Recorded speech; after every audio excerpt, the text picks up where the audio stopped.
Krásný den, dámy a pánové, vítám vás tady v... Very good afternoon to you, ladies and gentlemen. Let we say hello to you in these beautiful premises, where we shall look for the answer to the question how to prolong working age, improve health, and also boost economic growth. An event we have been invited to by the Czech Chamber of Commerce and Advanced Healthcare Management Institute. Czech population reports the longest stay in hospitals or in patient care, even though life expectancy is growing. 1/4 of our life, roughly, we somehow suffer from a chronic disease. Therefore, the life expectancy cannot actually make us as happy as it could. Yet, it would be enough to teach us to be more committed to health or be more interested in our health rather than diseases or illnesses. As I've said, 1/4 of the average life is spent by hospital stays, and oftentimes it is our fault, derived from lifestyle. We drink far too much alcoholic drinks, we smoke too much, eat fatty food, etc. But what could encourage us to take better care of our health? We shall first listen to the opening address to be delivered by Mr. Dlouhý, that is the president of the Czech Chamber of Commerce. It is not all about hospitals, doctors or physicians, but also about or down to our employees and us. Mr. President, Mr. Dlouhý, be most cordially welcome. Well, I cannot see any minister, whether man or woman, so let me say hello to ladies and gentlemen, and let me thank you for the opportunity of addressing you. And I will follow from the introductory address of the facilitator to explain why I'm taking the floor at the very beginning of the event. Long-term financing of healthcare certainly has an impact on all the entrepreneurs in this country and concerns the Chamber of Commerce as much as all the others. We are a country with not that high tax burden compared to other countries of the world, but among the OECD we rank 3rd or 4th as to the levies to social as well as sickness insurance. And that is a burden for businessmen or entrepreneurs, especially now during these difficult years. Now, I'd like to thank the Advance, in particular, since we have been cooperating with Mr. Hroboň and many others for several years on trying to discuss better funding of long-term health care costs. Since our employers or businesses simply contribute a lot, I've got a figure saying that roughly 75% of funds are actually contributed by the employers. In the interest of the employees, they wish to get involved in these matters because we believe since we are the biggest payers, we are entitled to that. We are sometime on the board of directors of smaller health insurance companies, but we wish to be better heard and listened to when it comes to healthcare priorities, and we would love to also, apart from the Ministry of Health, health insurance companies, step, so to say, outside of that and better meet the needs of Czech employers. The COVID pandemic clearly indicated how crucial the funds are. With Professor Pavel, we talked about the share of contributions, share of GDP.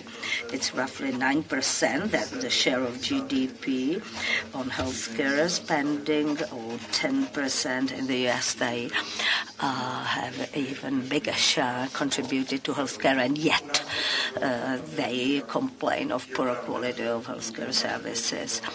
It was lower before the COVID pandemics. It went up. We are close to 9 to 10% share of GDP. Nevertheless, outside the pandemics, it will not be possible to perhaps maintain or sustain this high share. We also need some mechanism of indexing, which we should also discuss. I'm not running for any political function or position, but we will have to, so I can dare say that we will need co-payments by the population.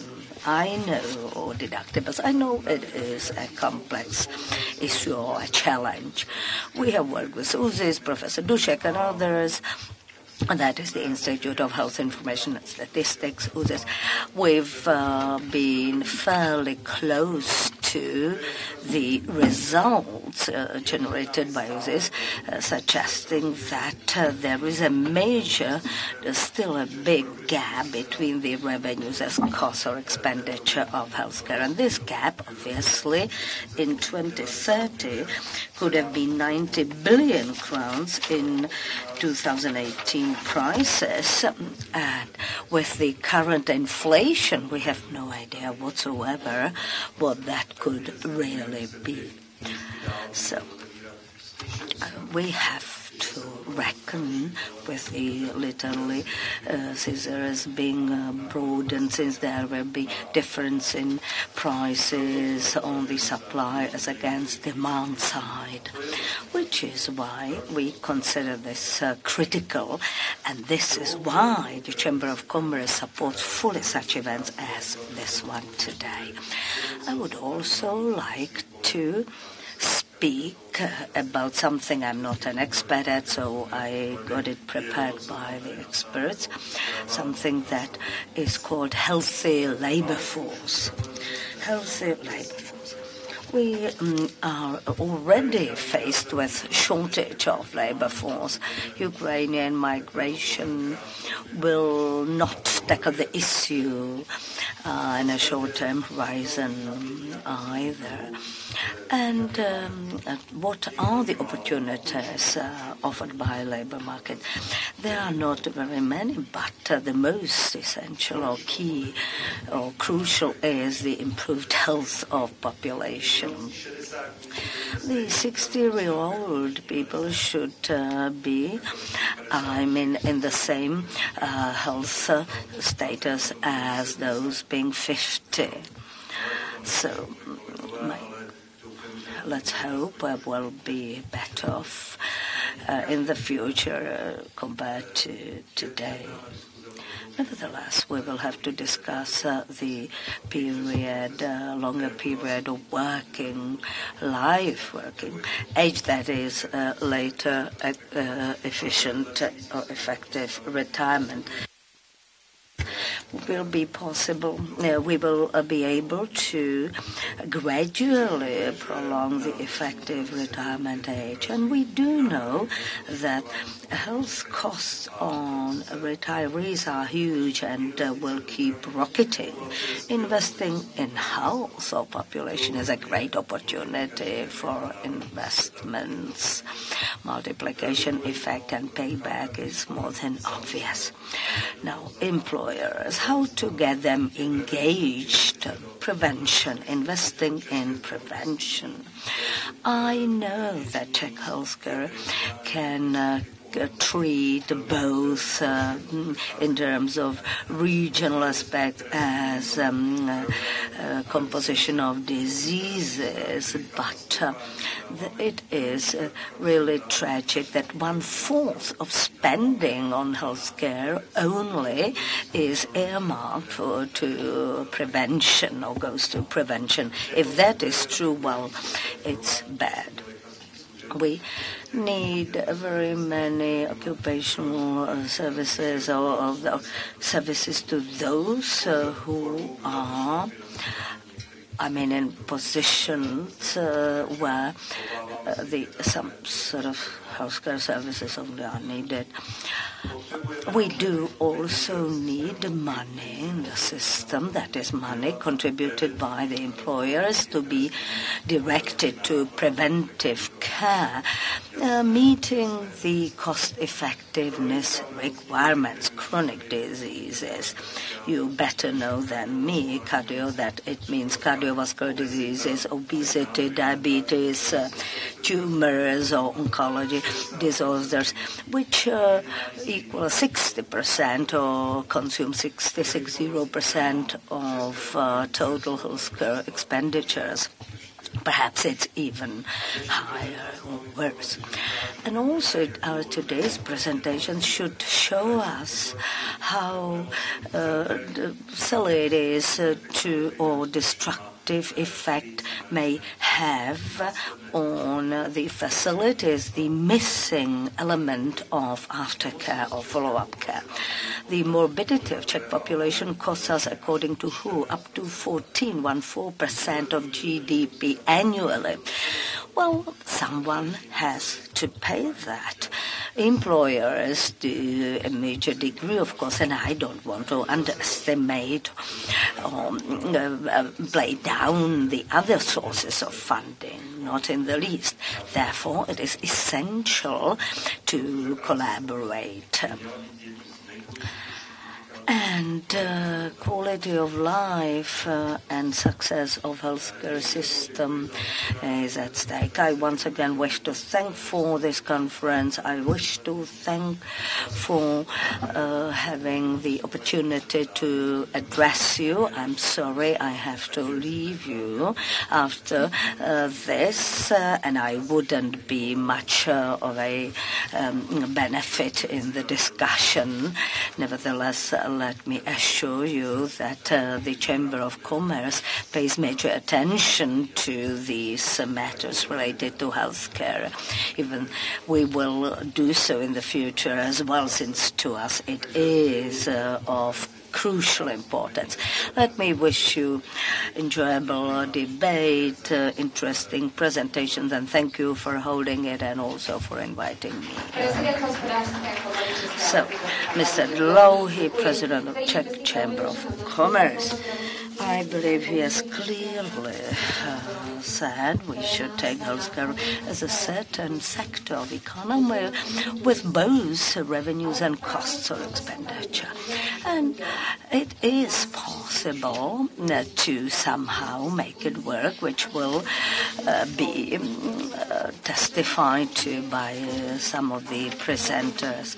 We shall now have Pavel Hroboň from Advanced Healthcare Management Institute, who should say hello to us on behalf of the other organizers. Dámy a pánové. Ladies and gentlemen, let me welcome you. I am happy you have come to this conference that we consider extremely important, not the conference only, but the topic covered by the conference.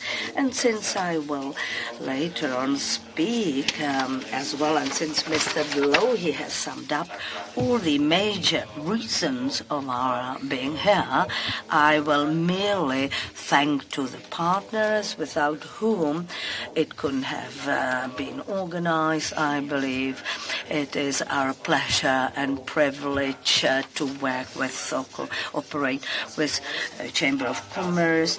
I also wish to thank the general sponsor, that is Medtronic, and the main sponsors Ipsen, MSD, Novartis, and also other partners of the conference, that is the Association of Innovative Pharmaceutical Industry, GSK, General Health Insurance and Employee Health Insurance, and also the health insurance of the Ministry of Interior and all that as well.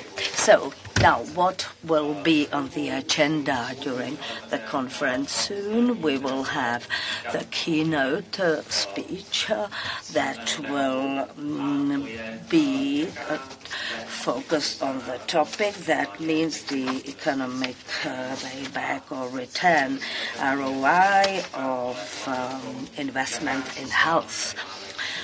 So, and we will also hear some figures related to the situation in the Czech Republic.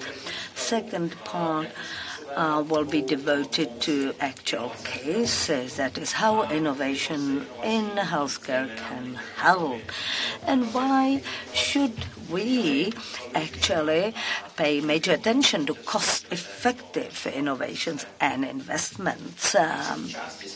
And the third part will take a different view of this sector. We all know what that prevention and primary prevention offers a major potential for health improvement of the population, but to persuade the population in some persons in particular to change their way of life is a challenge, a true challenge.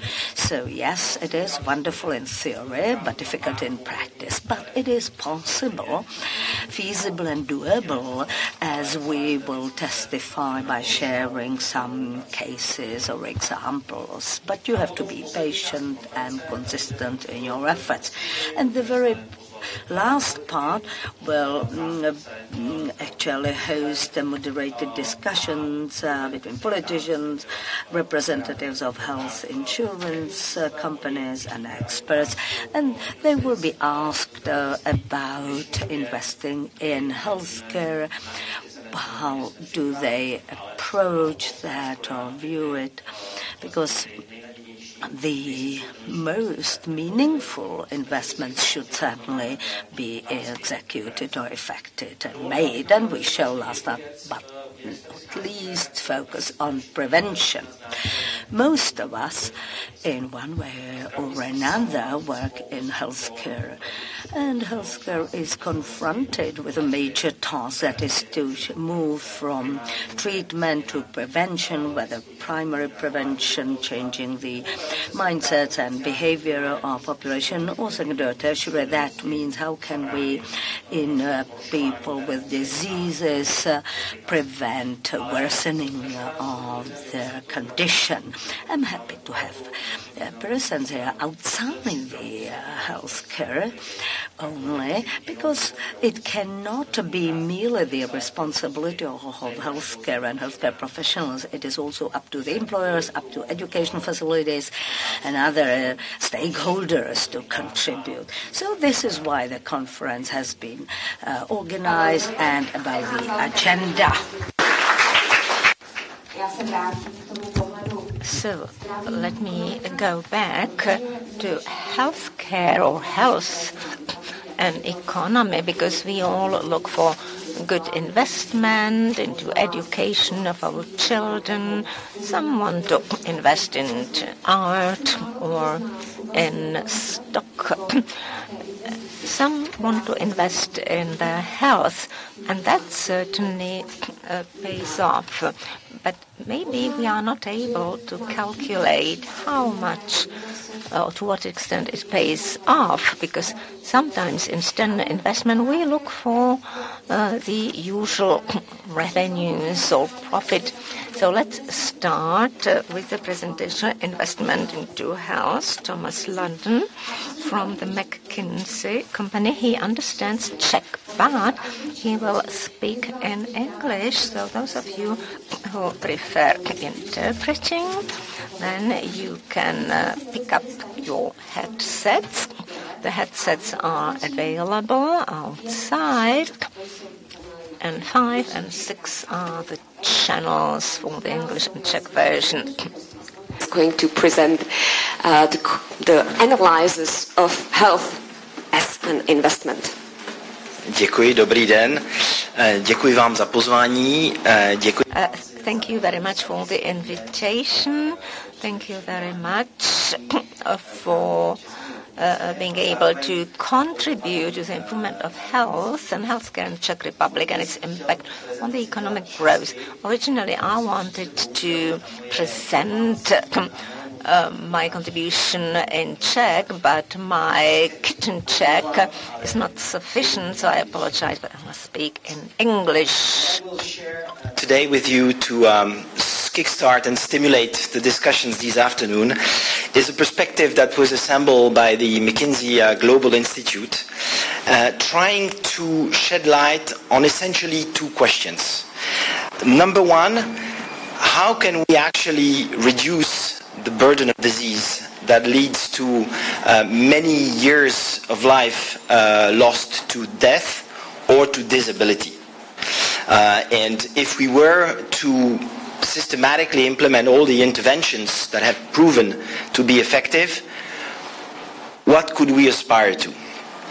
And then the second question is, if we were to try and measure the economic benefit from actually doing so, what would it show? And trying to look at this not just from the narrow lens of looking at healthcare expenditures, but really trying to estimate what the overall economic impact of improving health could be. And so if we start thinking about the health status of a population, of course the first thing that comes to mind is life expectancy. And in fact, if we look over the long term, what we see is a picture where we see significant improvements in life expectancy. It's interesting, if you look over the very long term, life expectancy has essentially stagnated for centuries until the second part of the 19th century, and only then has it started to improve with sanitization,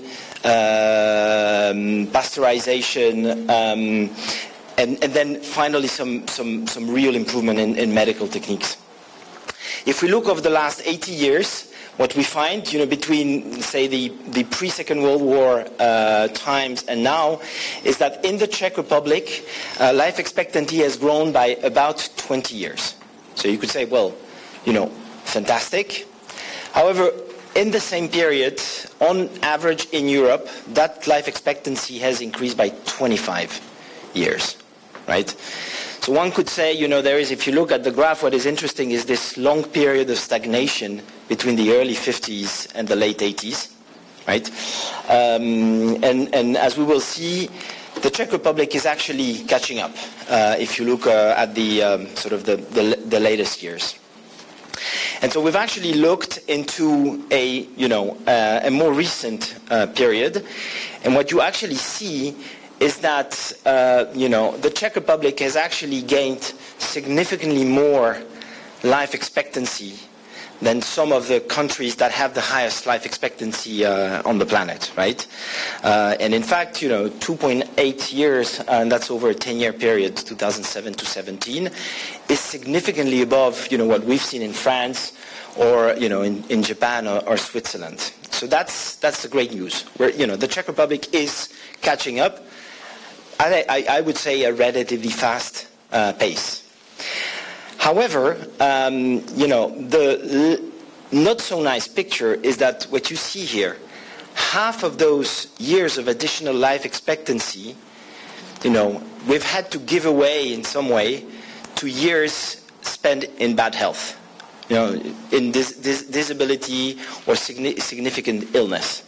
And so the rate of growth of life expectancy is actually more like the one we see in the BRICS geographies.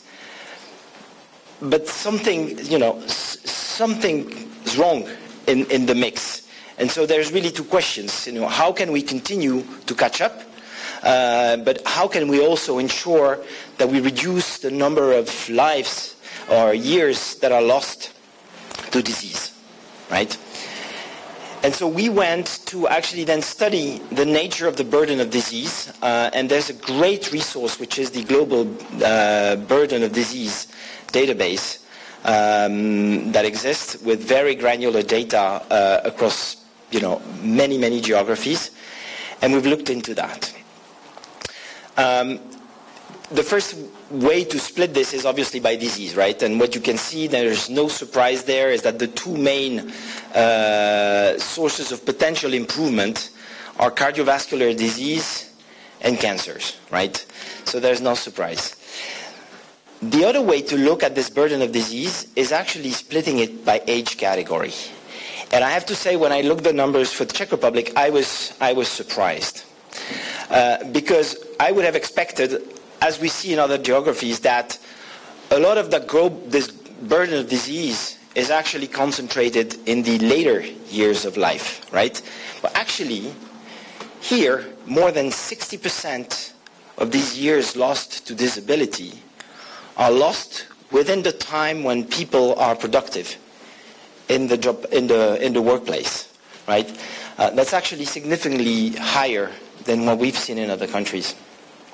And so if we were to estimate, what the impact of this is on the GDP, it's around 700 billion Czech crowns. So, I think that's the first element which says, and we'll come back to that, is that if we are actually able to improve the burden of disease in the Czech Republic, the impact on the economy is going to be actually greater than we see we've estimated in other geographies. So this is sort of laying down the problem. The other thing that we've done is actually start and look for the 50 plus diseases that were in the database at what are the interventions that have proven, that have documented benefits in terms of improving healthcare. And we've categorized these in three main buckets. First, all the interventions that have to do with environmental and behavioral factors. The second thing is, preventative interventions like vaccines, like, statins, etc. And then the third category is really therapeutic interventions. And what you see is that, and again, this is specific for the Czech Republic, 70% of the potential to improve the burden of disease lay in the first two categories, right? As was mentioned in the introduction, a lot of it has to do how do we, stimulate healthy behaviors? How do we, avoid risky individual or collective behaviors, smoking, drinking, and all these things? And how do we ensure the, interventions such as vaccinations, secondary prevention are put in place? And so again, and this is essentially, it's at the same time a bit of a theoretical exercise, because, this is what we would get to if we were to apply all of these interventions.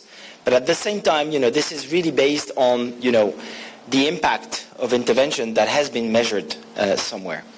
And so if we were to apply all of these interventions, what we found out is that we would essentially gain, and that is a global picture, so it's really at the scale of the globe, we would essentially potentially win 10 years of life in good health.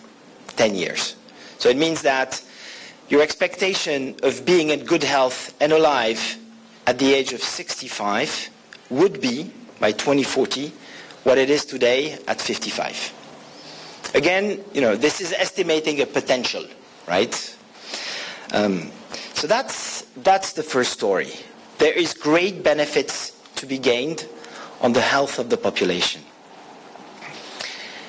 Then comes the second question, which is, okay, fantastic. What do we believe the economic impact of this could be? And so that's where, and I'll come back a little bit onto how we've estimated that. We've said, look, let's look at the GDP impact of improving the healthcare of the population. And because of the picture we saw just before of this large fraction of the disease burden being concentrated in the 20 to 60 years of active life, the potential in the Czech Republic is actually significant, right? And here you have European countries, and you see that the Czech Republic stands at 14% potential GDP growth. And again, this is a bit of a theoretical exercise. This is if we were to apply all of the interventions that we've seen elsewhere working, right? So this is, I would say, kind of a maximum potential. But it is, 0.7 points of GDP growth per year for the next 20 years. That's what it is, right? And so we've also computed, the cost of these interventions. And actually there are, ways that you can actually assess, the cost per disease-adjusted life year gained. And what the evaluation of that gives is that for every kroner you would invest into those healthcare interventions, you get a 1.7 times multiplying factor in terms of impact on the economy. So for every kroner you would put into healthcare, you would expect to get 1.7 kroner back into the economy. And how is it calculated? So if you look on the right-hand side, you have a bridge analysis between the kind of baseline scenario, which would be continuation of the trends we've seen.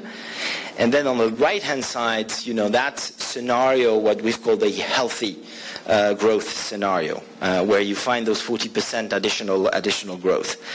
There are essentially four ways through which we've modeled the impact of better health on the economy.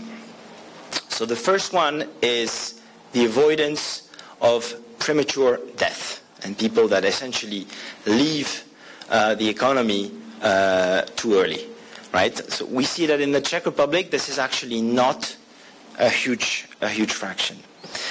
The second thing is the actual impact of the health conditions of people that are actually actively working. So this would be sick leaves and things like that. So there we start to see a more significant impact. Interestingly, actually, if you compare that to the US, that proportion would be 3 times what it is in the Czech Republic.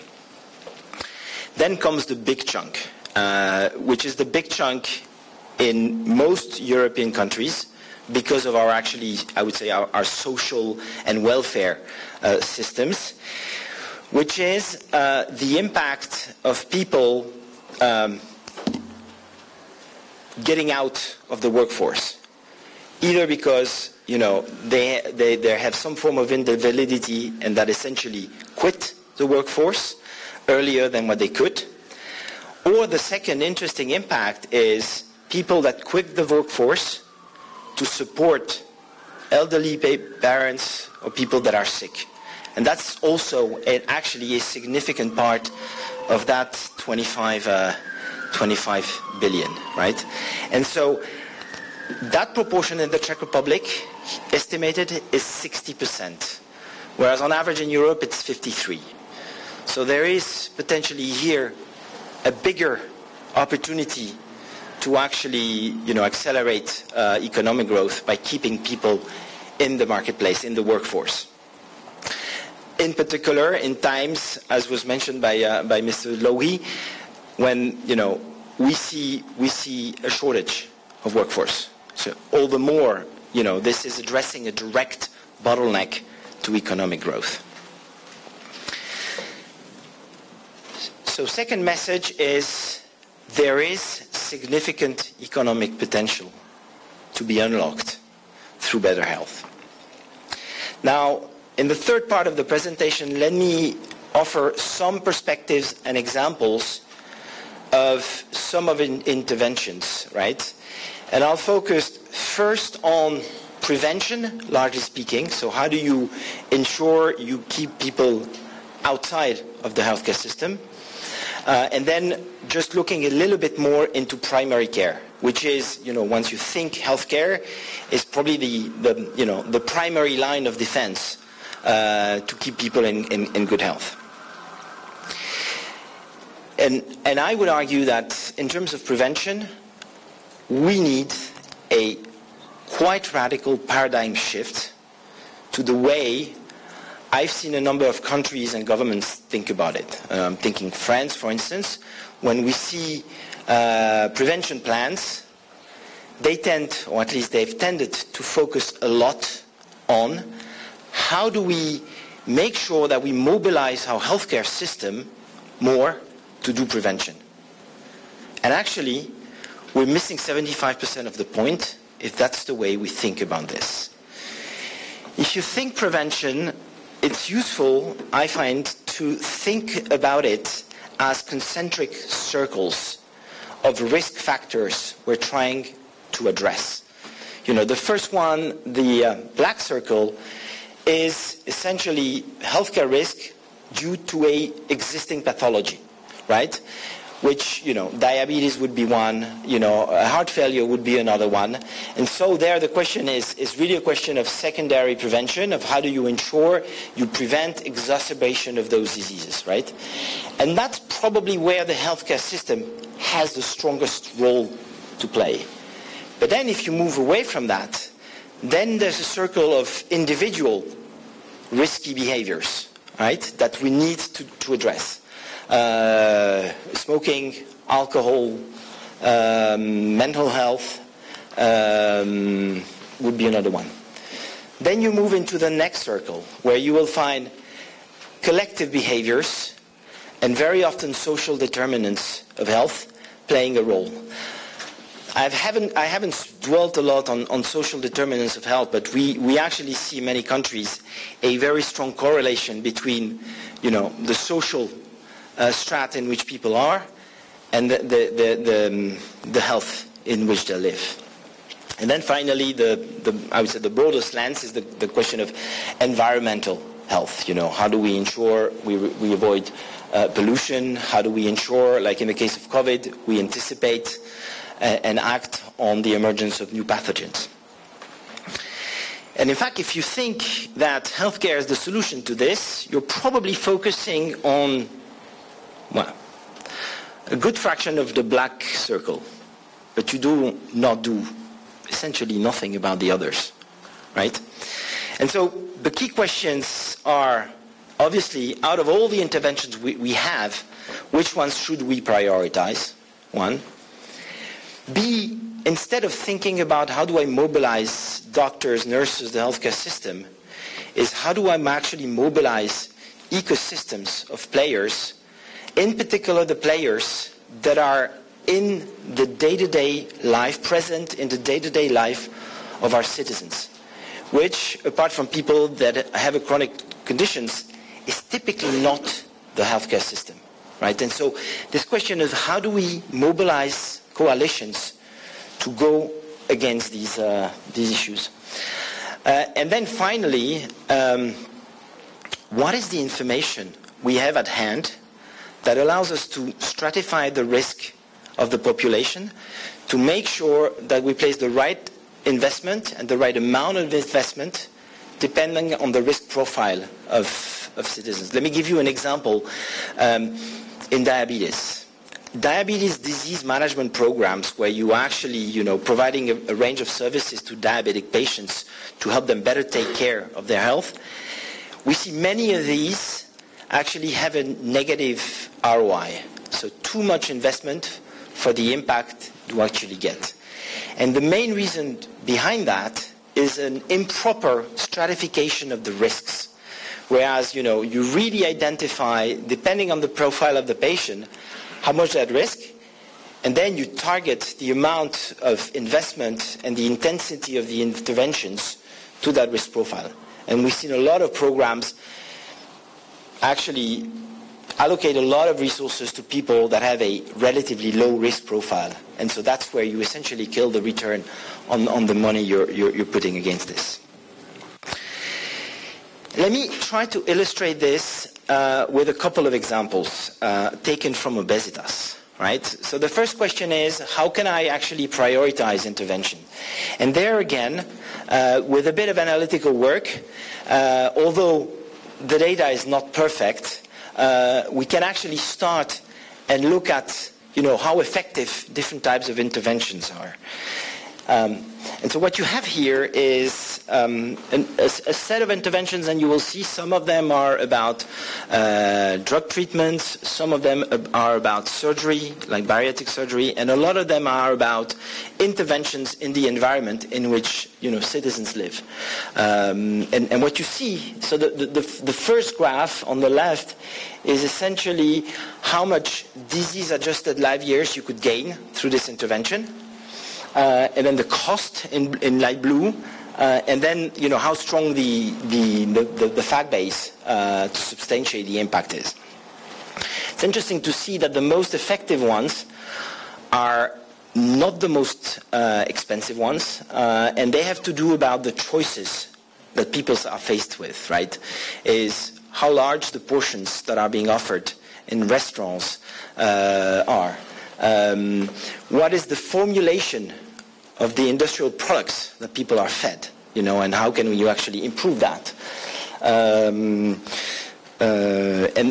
as you see, these are not only more impactful, but also significantly less costly than things like bariatric surgery or drug products. So that's one example of actually trying to put some facts behind, the type of interventions that one should consider. And then once we've done that, we've actually looked at who are the players in the society that are best placed to essentially act on those. Again, with the example, and by the way, these numbers are for the UK, because that's where we've actually double-clicked on obesitas. And so, who are the players that basically hold these levers and that you need to mobilize? And the interesting picture is that essentially, if you really want to make a difference on obesitas, you actually need to mobilize quite a broad coalition. Again, if you look who have in their hands a potential impact on DALI, you will find that the schooling system is number one. You will find that obviously the government and the authorities and regulation play a big role. Manufacturers with food and beverages will have a key role to play. The healthcare system is there, of course, but as you see, they're in fourth place, and it's the most expensive way to actually address this prevention issue on obesitas.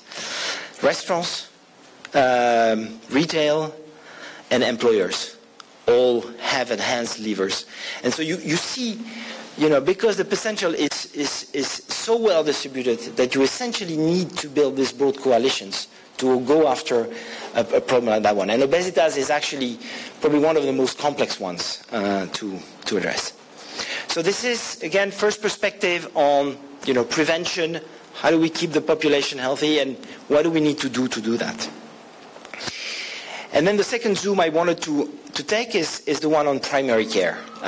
So in a way, this is all trying to avoid people actually requiring the care. But if you do require the care, the first place to obviously obtain your care is primary care, right? And obviously the role of primary care in prevention and in keeping people healthy is still significant, even though, again, it cannot be the only thing. And in fact, what we see is that healthcare systems around the world often share a set of common issues, which you have here on the left. The first one is fragmentation and variability. about any metrics you take, you probably have a 3-to-1 variation between the good primary care physicians and the less good ones in terms of quality of care, in terms of efficiency of the care given. And that variability is linked to fragmentation. It's linked to, the art of medicine, basically people doing what they feel and what they've learned for years, and not necessarily going to gold standards when they care. Second thing is actually patient experience, if you think about it, is pretty appalling, right?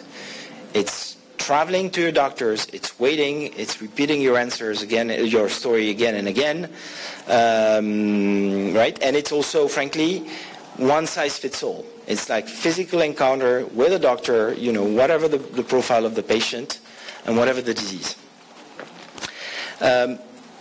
Collaboration is not great. Again, goes with fragmentation. It goes with doctors often practicing alone or in very small practices, and data exchange typically still lags in a lot of countries. And then finally, incentives are very often not set right. If I take the example of France, most of the incentives is volume of consultations. Now, if you pay people for volume of consultations, that's what you get, right? That's what you get. But do you get, adequate care protocols being put in place? Do you get an improvement of the biological measures of the patients? Questionable. And so on the right-hand side, we've gathered a number of kind of good practices that we've seen more advanced primary care systems move towards or implement. The first thing is that in many countries, the consolidation of primary care has been a critical driver, also because it actually enables a number of the other levers. So you build scale in practices, you make them pluridisciplinary with several doctors, but also nurse practitioners, physios, and other professions, right? What that allows you is essentially to do the second thing, which is, start having a pathway-based protocol approach to care, where you differentiate care based on the risk profile of the patient, where you put in place, you monitor care plans, and then we see also a lot of these practices taking particular care around the transitions between care settings. At the time when there's a need for hospitalization, ensuring a smooth discharge from the hospital into primary and community care. Then, again, easier done with a broader, greater, bigger practice is, the implementation of alternative ways to access care, telemedicine, and actually significant focus on educating patients and helping them to self-care, right? And then finally, we are seeing a lot of movements now in terms of adjusting payment mechanisms. Right? So introducing population-based payments, modulated based on outcomes, modulated based on effectiveness of the care pathway being implemented across care settings. And so it's a combination of these things that actually have shown, significant improvements into primary care. So just to finish, we've focused a lot on, again, how do you keep the population healthy? And I'll just leave you with a framework that, in a way, brings all the other elements that we will not have the time to discuss here. But I've essentially, we've talked at the top is essentially what you aim for: outcomes, economic growth and sustainability, and patient experience. That's essentially kind of the KPIs through which we would want to measure the performance of a healthcare system. Then we've talked a lot about the left, right? Not to say that obviously there's not more things to be done on the right-hand side. So how do you actually ensure that the care delivered is at the right quality and at the right cost? And then we have a number of enablers that, again, I will not get into the details now. We've talked a little bit about the financing systems, but workforce models, data and analytics, and innovation are also critical elements to improve health. So with that, I hope that will provide a bit of fuel for the discussions this afternoon. And thank you very much. Thomas London, specialista na zdravotnictví. Thomas London, specialist in health. Thanks a lot. Well, he has to a degree compared the situation in the Czech Republic and France. I'll switch to Czech, of course. If I don't understand, I will tell you. Well, I can take the headsets as well. You might perhaps compare the situation in the Czech Republic to that in France. Who could start analyzing the most risky or highest risk, I guess, person? Here, I haven't necessarily spent a lot of time analyzing in details the Czech situation. However, what is quite striking from those numbers and what we've observed here is individual behaviors, right? Food, beverage, smoke. What you mentioned earlier. To me, from the outside, this is the most striking thing that I see. So that's potentially a good place to start. This seems like wine is much healthier than beer. That's okay. I will not get there. Thank you very much.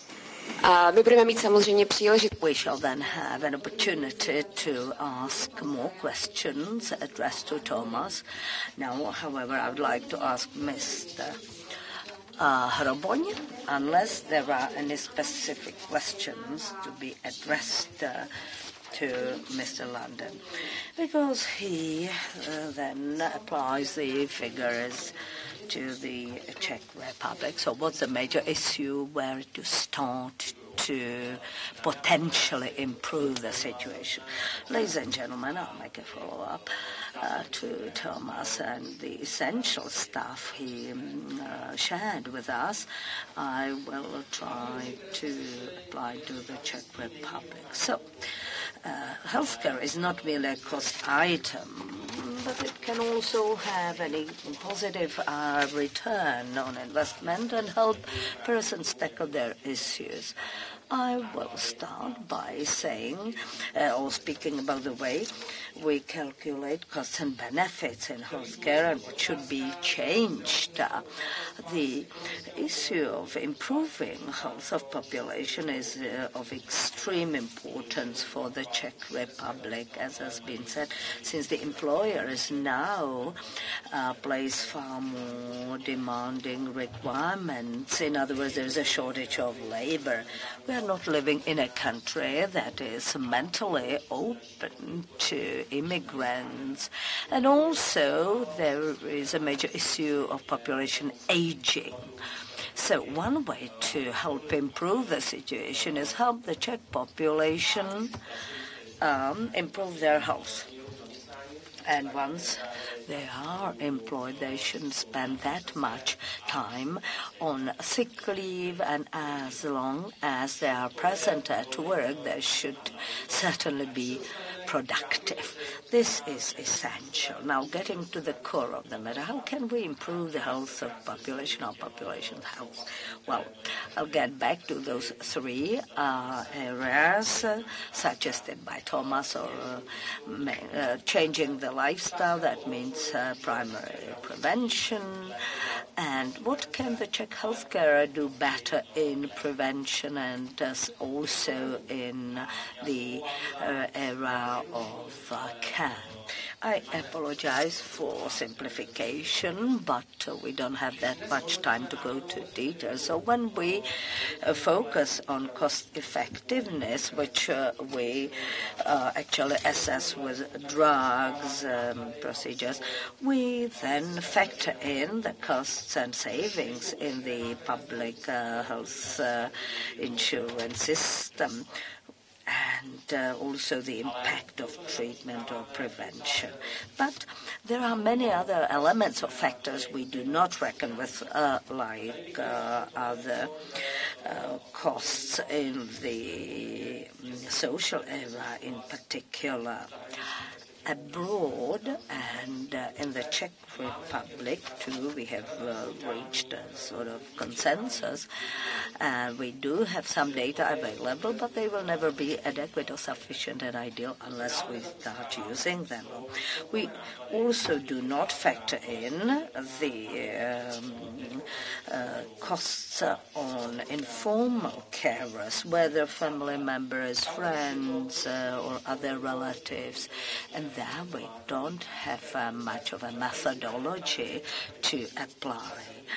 But in due course, we should factor in or include these costs on informal carers. And the last, which is the cost of foregone productivity or lost productivity. People, when healthy, could work, they could pay tax, social, sickness insurance, and naturally produce and thus contribute to the growth of gross domestic product, which is not an ultimate goal, but is the most frequently used indicator of the funds available, whether we spend them on education, healthcare, culture, or on anything else.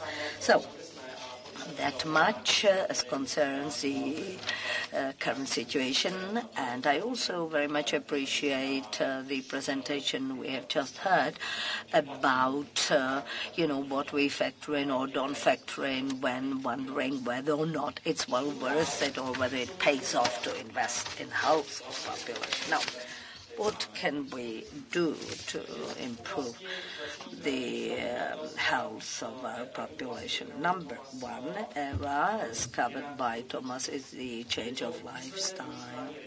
It means that means consistent application or use of meaningful regulation. In public spaces, smoking was prohibited, okay, but we could still learn from abroad, from other countries, and see what works, what fails to work. And those measures are heavily covered by all kinds of analyses, which are cost-benefit analyses and are available, so we could learn from that. Health literacy, that's yet another area where Czech population compared to other European countries' population, we are doing not well. And there, healthcare and education can do a lot or achieve a lot rather. And taking a channel sort of approach, well, there are certain things or phenomena or activities that we try to prohibit. We do our best to inform people well, to raise their awareness about certain things and persuade them they should change their behavior, but it's not when we make decisions. It's also frequently kind of intuitive or impulse decisions that we make. And that's what is covered or studied by behavior or covered by behavior economics. And that should not be merely the responsibility of healthcare. Also, employers play a major role, which has to be underlined.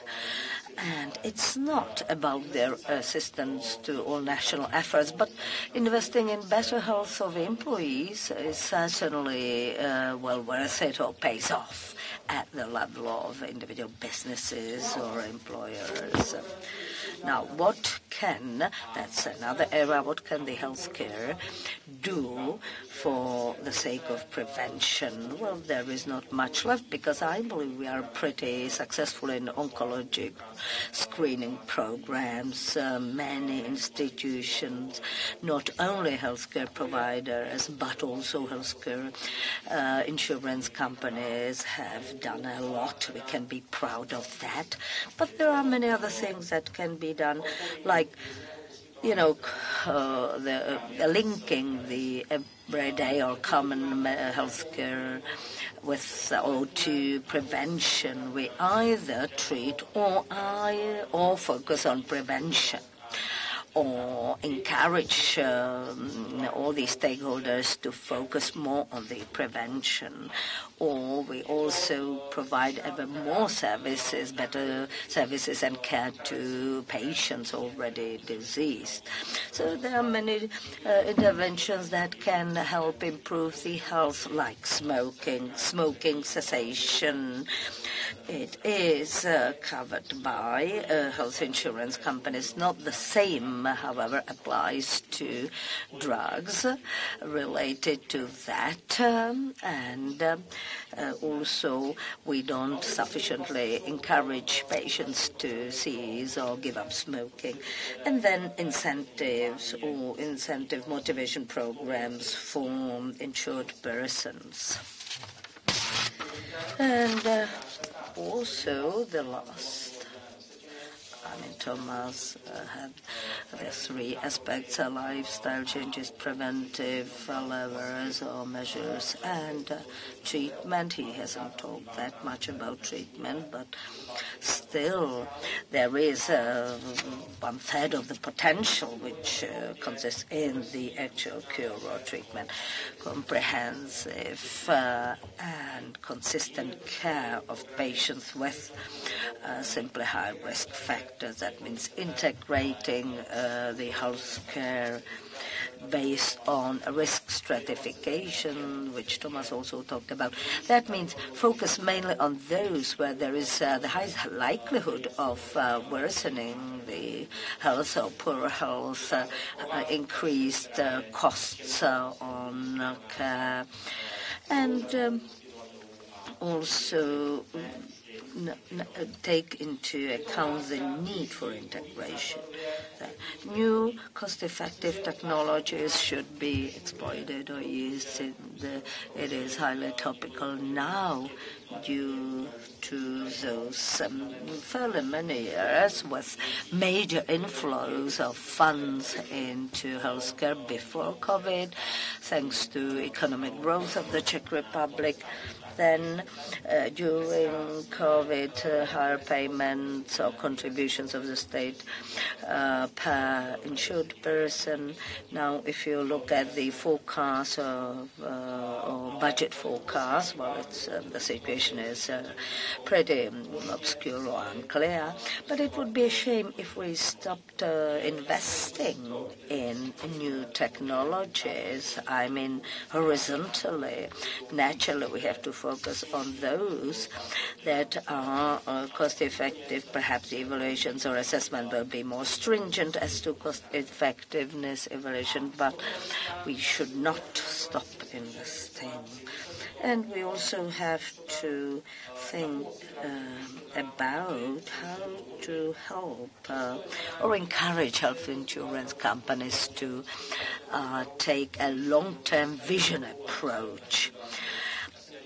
I don't think it's their fault. I mean, the fact that they think in 1 or 2 years horizon.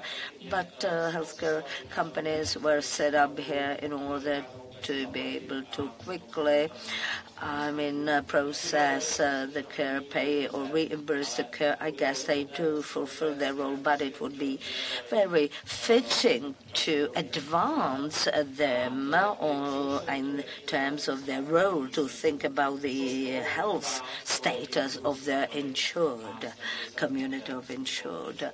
They should try to do something about it or improve it, and they should not mind the longer return on investment. Well, and the last, the healthcare budget should be approached as in other countries. The costs will keep growing. It's more than natural. In long-term perspective, it shall consume an ever higher part of the budget. But during the conciliation procedures or conciliation, also a question should be asked, what can the payers do in order to add or increase the payments? Sometimes it's, there is an option to get more by a couple of percent from the budget, or on the other hand, there is a couple of percent of funds which we can only get or reap or receive once we are really cost effective. So that's it. Pavel, Hroboň, thank you very much. I've thought about the long-term horizon when we talk about investments. Well, investors now wonder what to do to combat or overcome inflation or offset inflation. But you have to invest into long-term things or activities. We should be able to calculate that we'll read the results in long term with respect to health. Innovative technologies are necessary, accessibility of drugs, and the next part will cover the following topic: how can modern or new drugs and medical devices or supplies actually help improve health of the population. So, we shall now talk or hear about the cardiologist, Mr. Brabig, the representative of the third clinics of internal medicine, first Faculty of Medicine, Charles University, and General Teaching Hospital, about cardiovascular diseases and what to improve in this respect. Good afternoon, ladies and gentlemen. So I'm glad I'm here at the right time. I thought the conference starts at 3 p.m., but atherosclerosis is my topic, so maybe that's why. So this afternoon, as Thomas London, I apologize to him. I didn't hear the entire presentation, just the second half, and I liked it very much. And then Pavel Hroboň developed the topic, and I think even the government of the Czech Republic speaks about prevention. I'll speak about cardiovascular prevention. I know that in that area we sometimes paraphrase President Pavel, and we say that this area is flourishing. It could look like that when you look at the mortality curve. In the CV sphere, the curve is going down, and this beneficial evolution, in fact, helps our life expectancy. We can say, okay, it's flourishing, so what is Dr. Brabig doing here, talking about it? Not everything is so rosy. The Czechs, unfortunately, live the longest years with cardiovascular diseases and other diseases of civilization, with chronic diseases. So let's go back to primary prevention. It would be great if we could convince all the great modulators, and we heard this from Thomas London, how to be successful in primary prevention. But in our doctor's offices, we are quite happy we can carry out secondary prevention, and that is the reason why the Czech Republic is still in the category as a country with a high CV risk.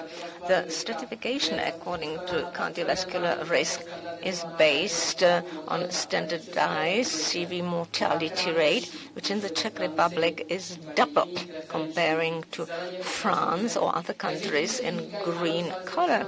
Those who say we have achieved some major successes in the CV area, let's focus on oncology. That's what we heard in the past. But maybe it's not true. There are still things we can do. In fact, the double in such a small region as our country is, that's a lot. The UK could be an example, but not quite of healthy lifestyle, but look at them, look at where they are, and it wasn't because of Brexit. Let's look at some CV health parameters. An acute MI is a great indicator. Disappearing from statistics, we have have about 14,000 acute myocardial infarctions in the Czech Republic, which is quite a success. But when you look at the median numbers in males, 66 years, so half men in fact suffer from MI in a productive age. And as clinicians, Pavel Hroboň has opened my eyes when he spoke at another event, and he explained the connection between healthcare and economy. So, of course, we should help people to live, to be retired. Maybe there will be no pensions in the future, but we would like them to be healthy and work until their death. But the death should happen after the age of 80. In the Czech Republic, the expectancy is over 80. In males, it's 77. So, a lot of work to be done. And do you know what people died of during the pandemic most often? What was it they died of, the causes? Cardiovascular diseases. Of course, we can speculate why these diseases, but COVID ranked second. So what can we do about it? The most successful intervention is to handle risk factors. They have been here for a long time. We don't have to look for biomarkers. We don't have insurers to pay for some new entities, some new elements. Let's focus on what is well known. So, risks. I don't have the laser pointer. It's here. Cholesterol. That's the enemy number one. So to prevent MI and other complications, this is a parameter that we have to reduce. So atherosclerosis is really major. All of you here suffer from atherosclerosis, but you don't mind because your changes are stabilized and you are not in danger of an acute MI. But destabilization is caused by high cholesterol, high blood sugar, etc. But we started at the beginning of the century. There was a huge drop in CV mortality. We lowered cholesterol. It went down by 1 millimole, 10% drop in CV mortality, because the diet was changed radically. I could ask Pavel Hroboň why it happened. Not because we educated better, treated better, but beef became much more expensive than poultry, and margarines became less expensive than butter. What happened later? Then later, during the last 20 years, here you can see it, the level of cholesterol has not changed, so nothing dramatic has changed, thank God, because of CV prevention. Well, it's a pity. So what we have to do is to go forward, and we have to promote optimal concentrations of cholesterol. Each of you knows the cholesterol concentration, right? If you don't know it, you don't use the preventive care system. You can compare it with what is really optimal for healthy or those after MI. These are ambitious figures. They are based on very robust observations. So if you are after MI, the cholesterol level must be as low as possible to avoid repeated MI, and also to prevent that the person stays at home with invalidity or sickness benefits. So how are we doing? Tragically, at present, the target values have been moving in the last 2 years, and it's only 15% in people after MI who really achieve those values. So you can look at them, and during the break I can talk to them as well. What can we do as clinicians to treat? We have the whole arsenal of drugs, cholesterol-lowering drugs. As for the older procedures, statins, ezetimibe, oral medication, we are unable in 75% of MI patients reach the optimum. So we have modern pharmacotherapy which can do much more to lower cholesterol by another 50%, so that 85 to 90% persons who suffered MI can get much better. We know that healthcare cannot offer all this to everybody, so this medication is still restricted for pharmacoeconomic analysis, and one of the main barriers is that they can be prescribed only at specialized centers. And Czech patients are not used to commuting to specialized sites. And not every cardiologist can explain how important it is if the site is only 50 kilometers away. I said centimeters, well, it's kilometers. So that may seem as a barrier, but it is surmountable. Well, I look forward to other conferences like this one, opening new topics and, in fact, transcending the medical aspect, focusing on organization and what we can do to achieve more needy patients, to make them consult with specialists, and so that thanks to prevention there are fewer of those who will need the care. Thank you. Dr. Fragmentation, thank you. Please don't go away. When you said it helped when margarine was cheaper and beef got expensive. So what should be really expensive and what should not be so expensive? Well, smoking does not affect cholesterol, but cigarettes should be the most expensive goods. That's simple. And then all food rich in animal fats, they should not be preferred. And we should also consider, and I'm not an expert, I'm glad there's Pavel and others, we should also think of putting some foods at a disadvantage, like sweetened beverages. Okay, please explain it to my kids. Another brief question? Okay, no. So, this is a challenge. During the break, all the figures will be explained. And now, I was thinking whether I can take these shoes. As I read, when you wear high heels, it can cause many problems in Canada. And in the Philippines, it is forbidden to require high heels for working women, because this is a big health risk. So now there is Dr. Engerova, who is from the medical department. She focuses on prevention, and she will speak not about high heels, but about people with a damaged brain after injury or a disease or after stroke.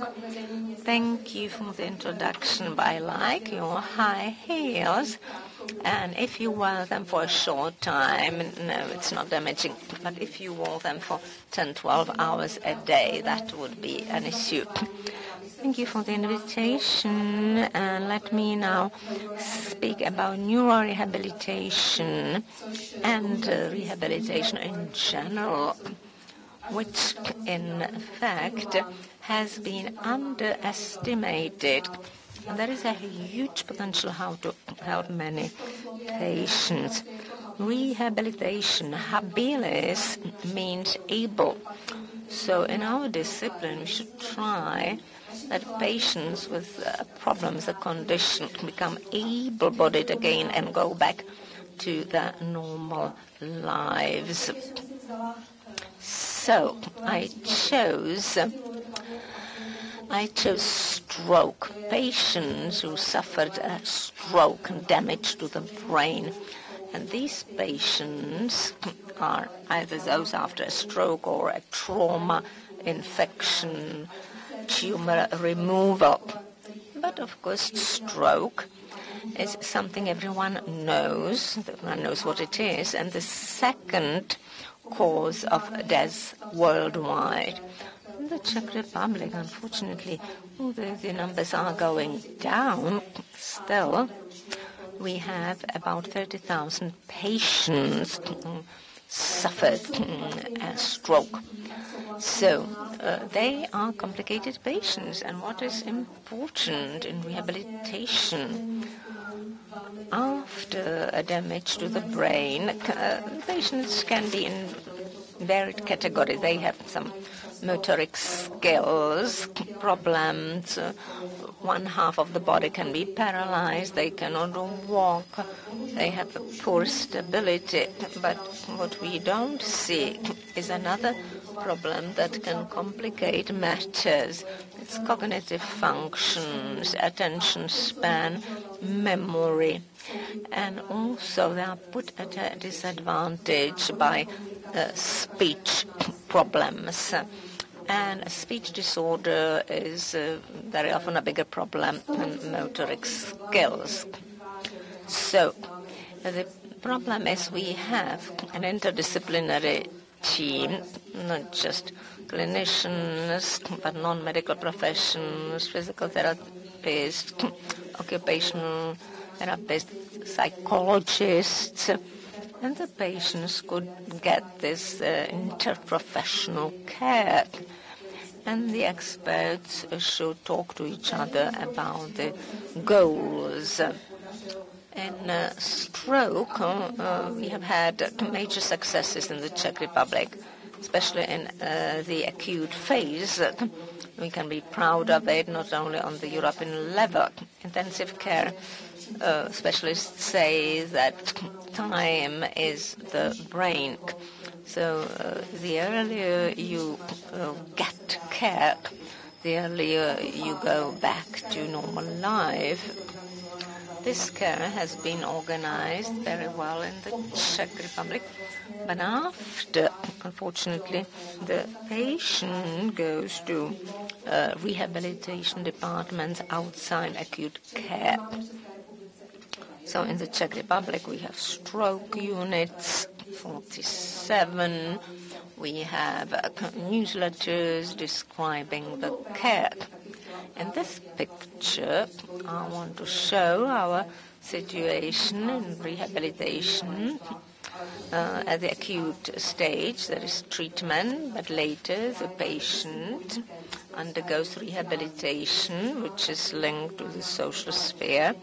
If a patient has a disability, then of course social care has to be provided. Now I get to the chief topic, how we use medication. In rehabilitation, there is one principle, drug that can change the quality of life, and the patient goes back to normal life. This drug affects the muscular tone. The muscular disorders are quite frequent, and one of the signs is spasticity, which causes that the patient has very poor motor skills, and also the position of the extremities. And then there are problems because the patient is not self-sufficient. And that's the word that we use quite often in rehabilitation, to be self-sufficient. And in the best cases, the person can go even back to his or her job. So we don't have such exact figures, unfortunately, Of course, we should find someone who will help us to compute it. And we know that about 30% of patients develop spasticity within 1 year after stroke. So they are not in acute treatment anymore, and then spasticity develops, but no one sent them to a special site. So we know that 40 are well diagnosed, but then only about 3/4 are really treated adequately. That's the problem. The patients after the stroke should go to some day centers, and we should also look for the symptoms. If they go to their GP, the GP may think that this is natural for a stroke. They don't know we have new modern drugs. For example, one of these miraculous drugs that helps with the muscle tone, that the patient can become more active, is botulotoxin. This toxin, which you know is very dangerous, you know it from cosmetics, because many ladies and gentlemen use it, but for other purposes, to reduce the muscle tone. What we need is for the patient to go to a spasticity site where the multidisciplinary team is that can administer botulotoxin. And they also need the other experts, occupational therapist, physical therapist. And what we also need is autotherapy. The patient learns what exercises to do, and then they can do them at home. The patient can come for a visit once in 3 months. The patient can learn how to apply botulotoxin. And then when he or she comes, we can see they have done the exercises, and then we decide after 3 months what to do next. And that is very important. Unfortunately, when we look at the care in rehabilitation, we have a kind of phase model which has not been worked out. As in Germany, we don't have acute beds, stroke centers where all this works very well. But then the patient leaves, and the patient can really be so disabled that they go to the centers from chronically ill patients, and it's difficult to return to active collaboration. And the patients have complications they wouldn't have to have. Also, in outpatients rehabilitation, they may get lost. These centers don't know that the patients could be administered botulotoxin, and we need to organize all that in collaboration with insurance companies and to explain how important it is for patients to get medication that can affect their self-sufficiency and the return to normal life, as we have heard, to go back to the workplace.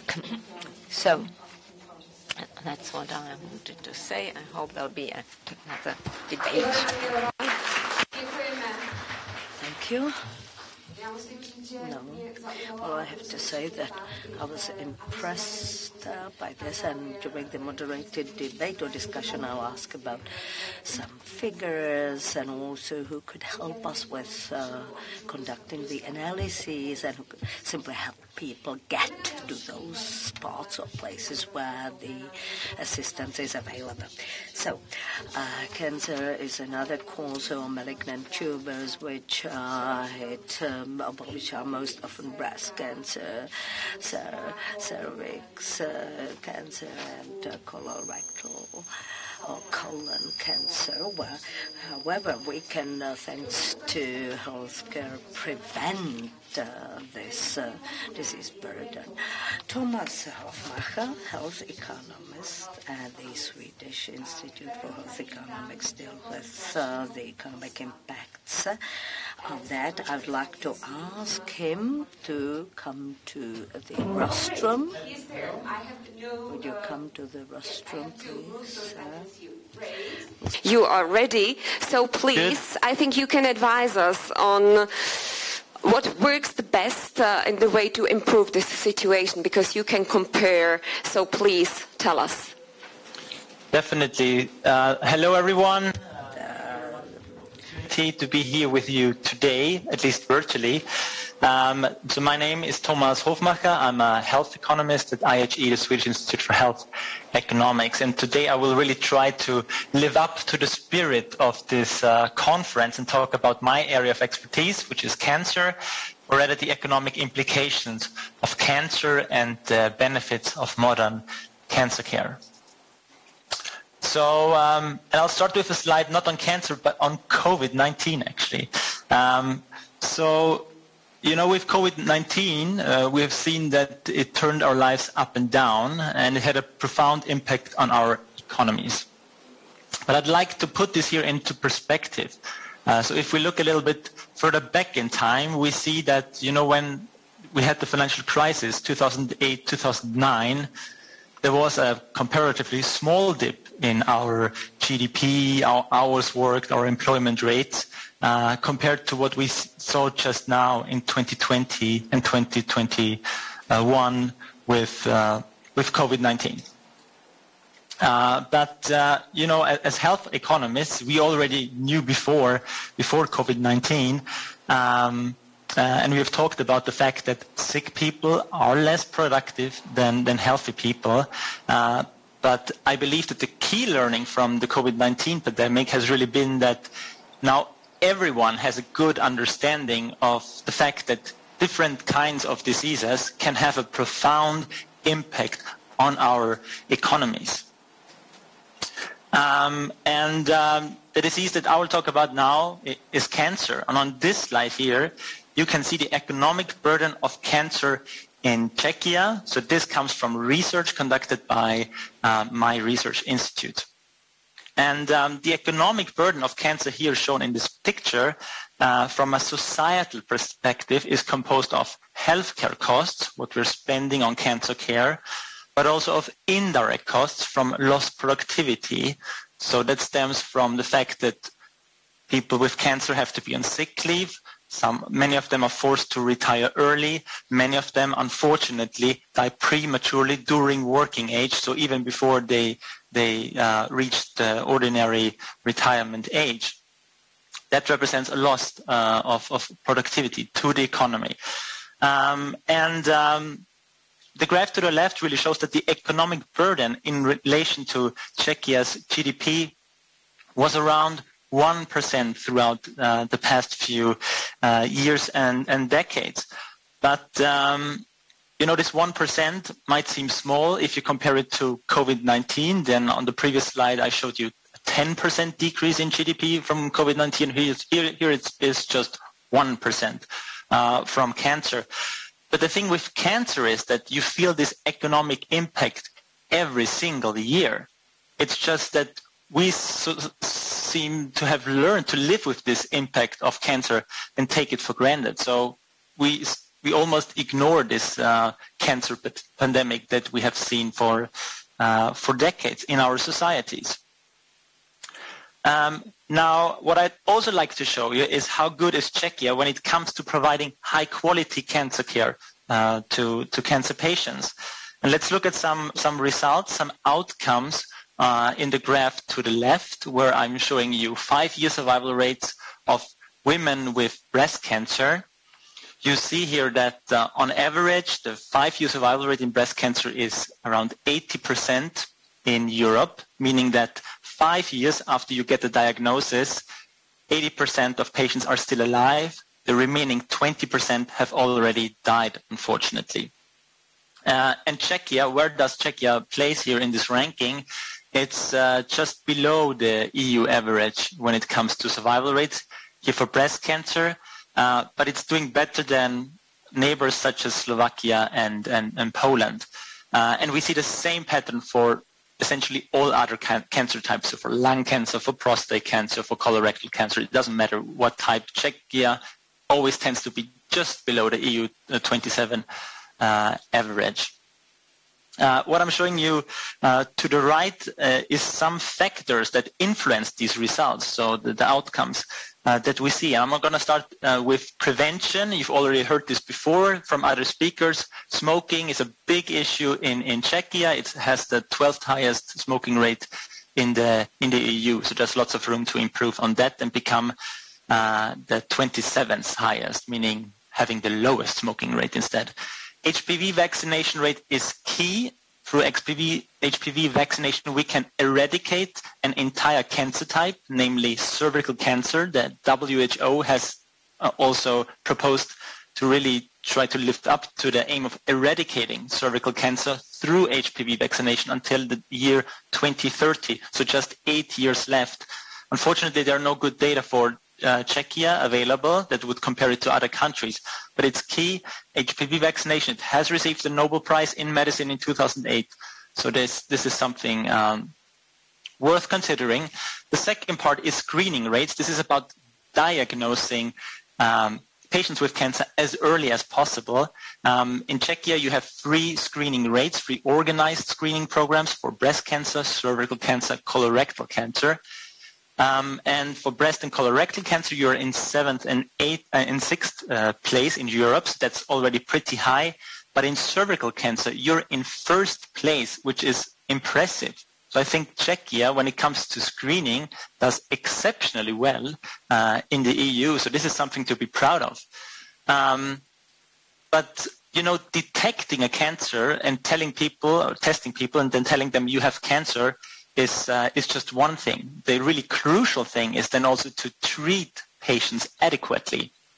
And this is where I see some challenges actually for Czechia. So people with cancer are usually treated with a mix of surgery, radiation therapy, and cancer medicines. And when it comes to radiation therapy, for instance, the number of machines you have per capita are only the 15th highest in the EU. When it comes to cancer medicines, which really have undergone a complete change in the last 20 years, since 2000,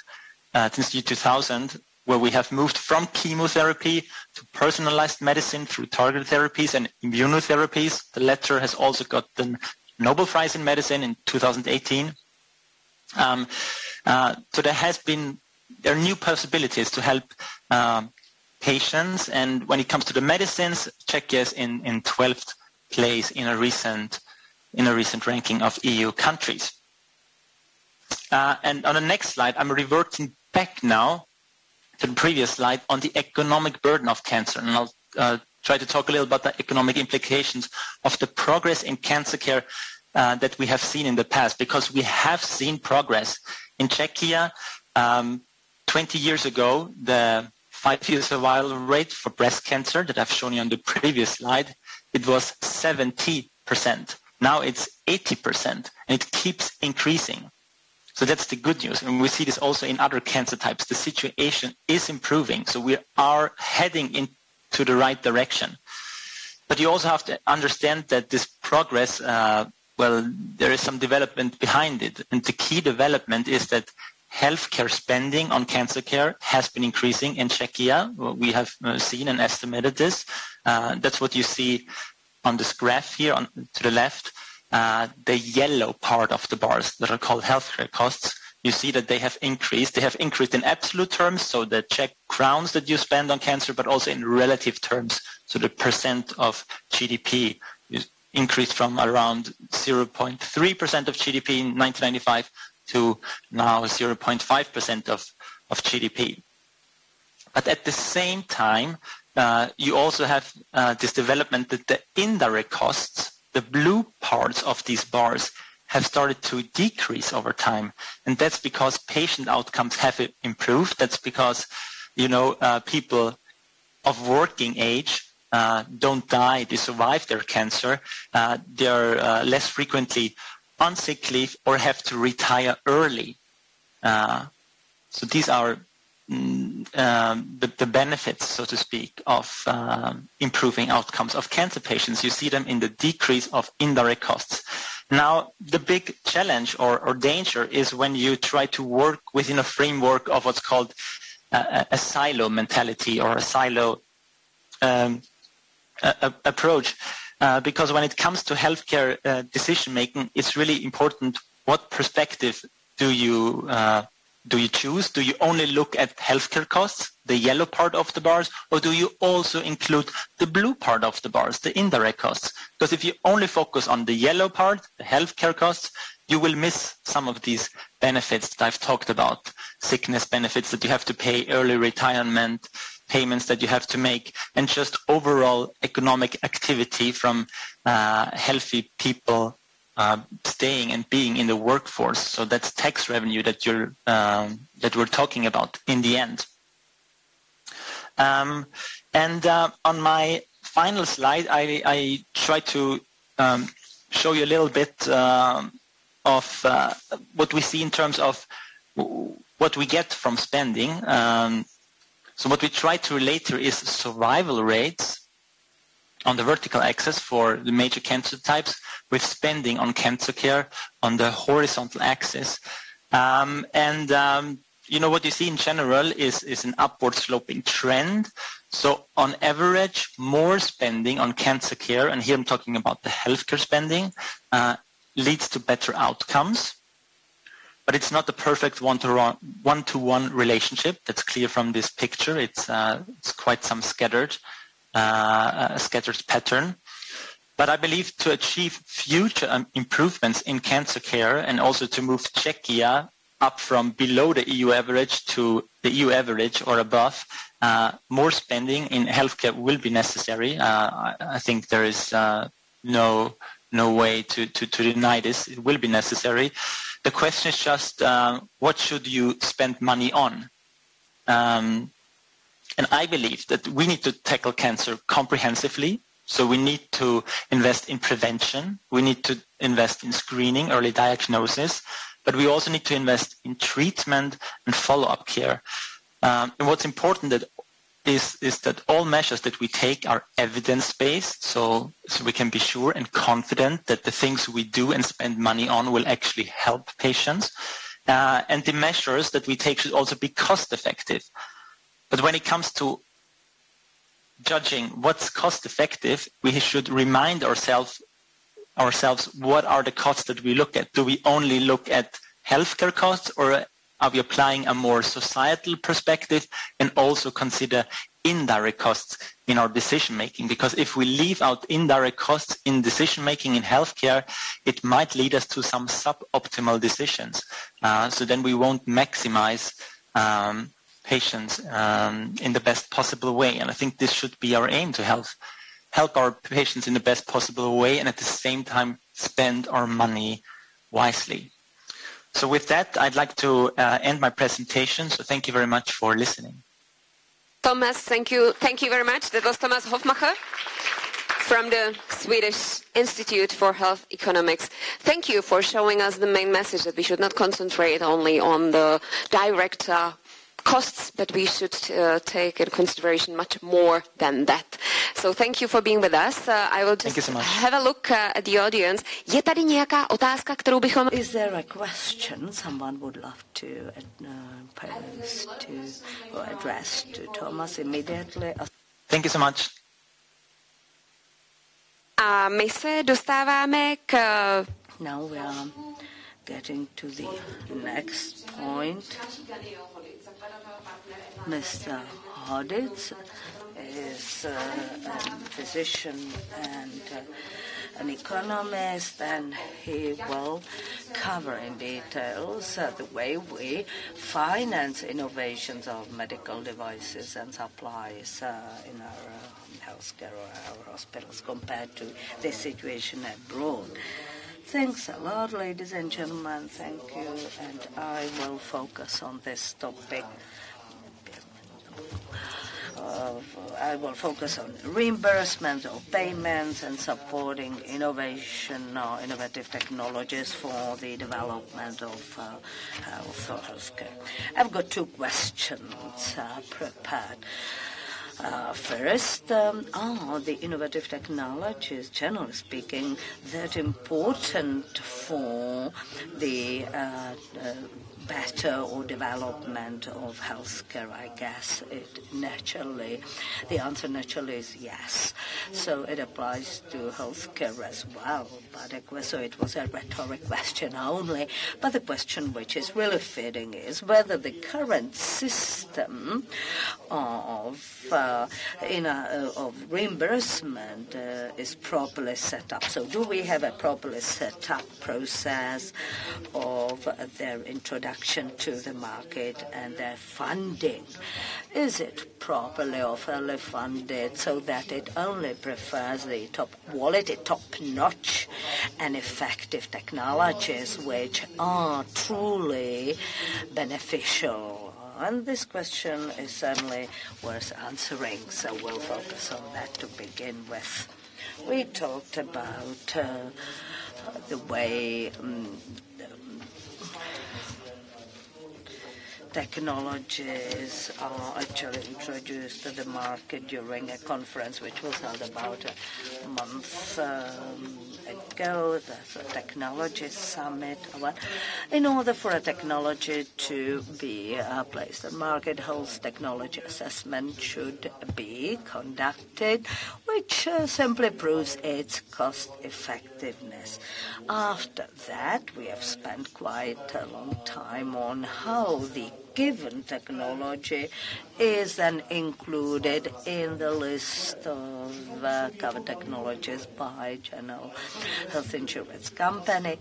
And it's worth realizing or admitting that any new technology which is admitted, so to say, or accepted, means only the very beginning. Once things are, or a device or whatever, is assigned a code, a capped price, it's associated with the procedure, intervention.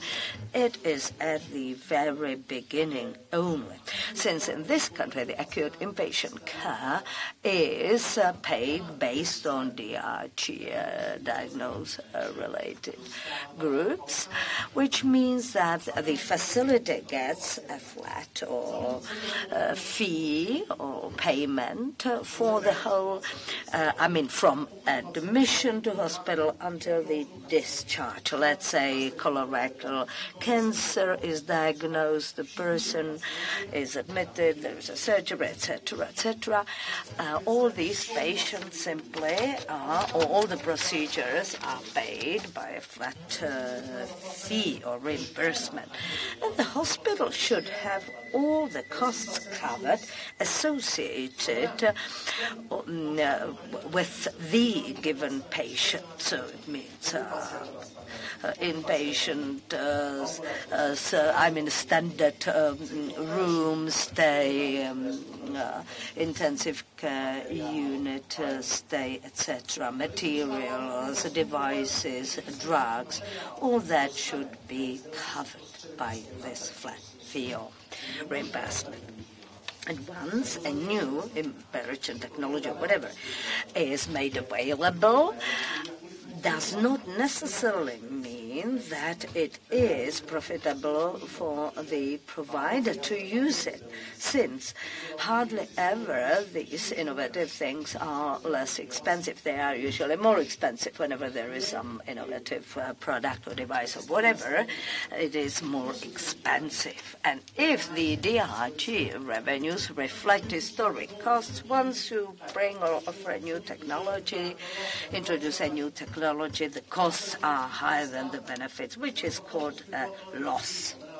So for the healthcare provider, this means incurring a loss. And you cannot have a system based on the following situation. New technologies introduction means a loss or equals a loss incurred. And the question arises what to do about it. What to do to change the situation, not, in other words, to reverse the situation of being that a loss. The best you can do, or you can achieve, if you see this spectrum of the costs, all these are the provider's costs, and the ideal situation arises when there is major savings in other areas. Let's say we have a new stapler on your flat, which means that the patients spend fewer or a shorter time on the intensive care unit. The surgery takes less time. You need less blood, etc., etc. Well, the technology simply helps achieve savings. Everything is tackled. And the provider wants to accept the technology, and the penetration of technology is quite fast. Nothing else is necessary. So this could be the end and a happy end. But the disadvantage is that there are such situations, but they are a minority. Very few technologies, or those that can be paid by the savings of the provider, there are quite few of them. Another thing which is not a disadvantage, but it's hard work. For that to work, you need to standardize care in a hospital. What about the other situations when this doesn't happen, and when we say that the technologies are really efficient and useful?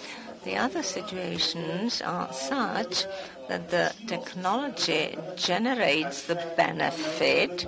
There are fewer complications during hospital admissions, fewer repeated surgeries, or a lower mortality rate. That's a great outcome if peri-hospitalization mortality or a 90s mortality after leaving the hospital, or the post-operative recovery, fewer readmissions, re-surgeries because of implants and so on.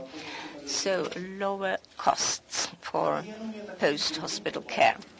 The only problem is for that to work economically, which it should, from the provider's viewpoint, the hospital's viewpoint, the provider should get a benefit from the positive technology outcomes.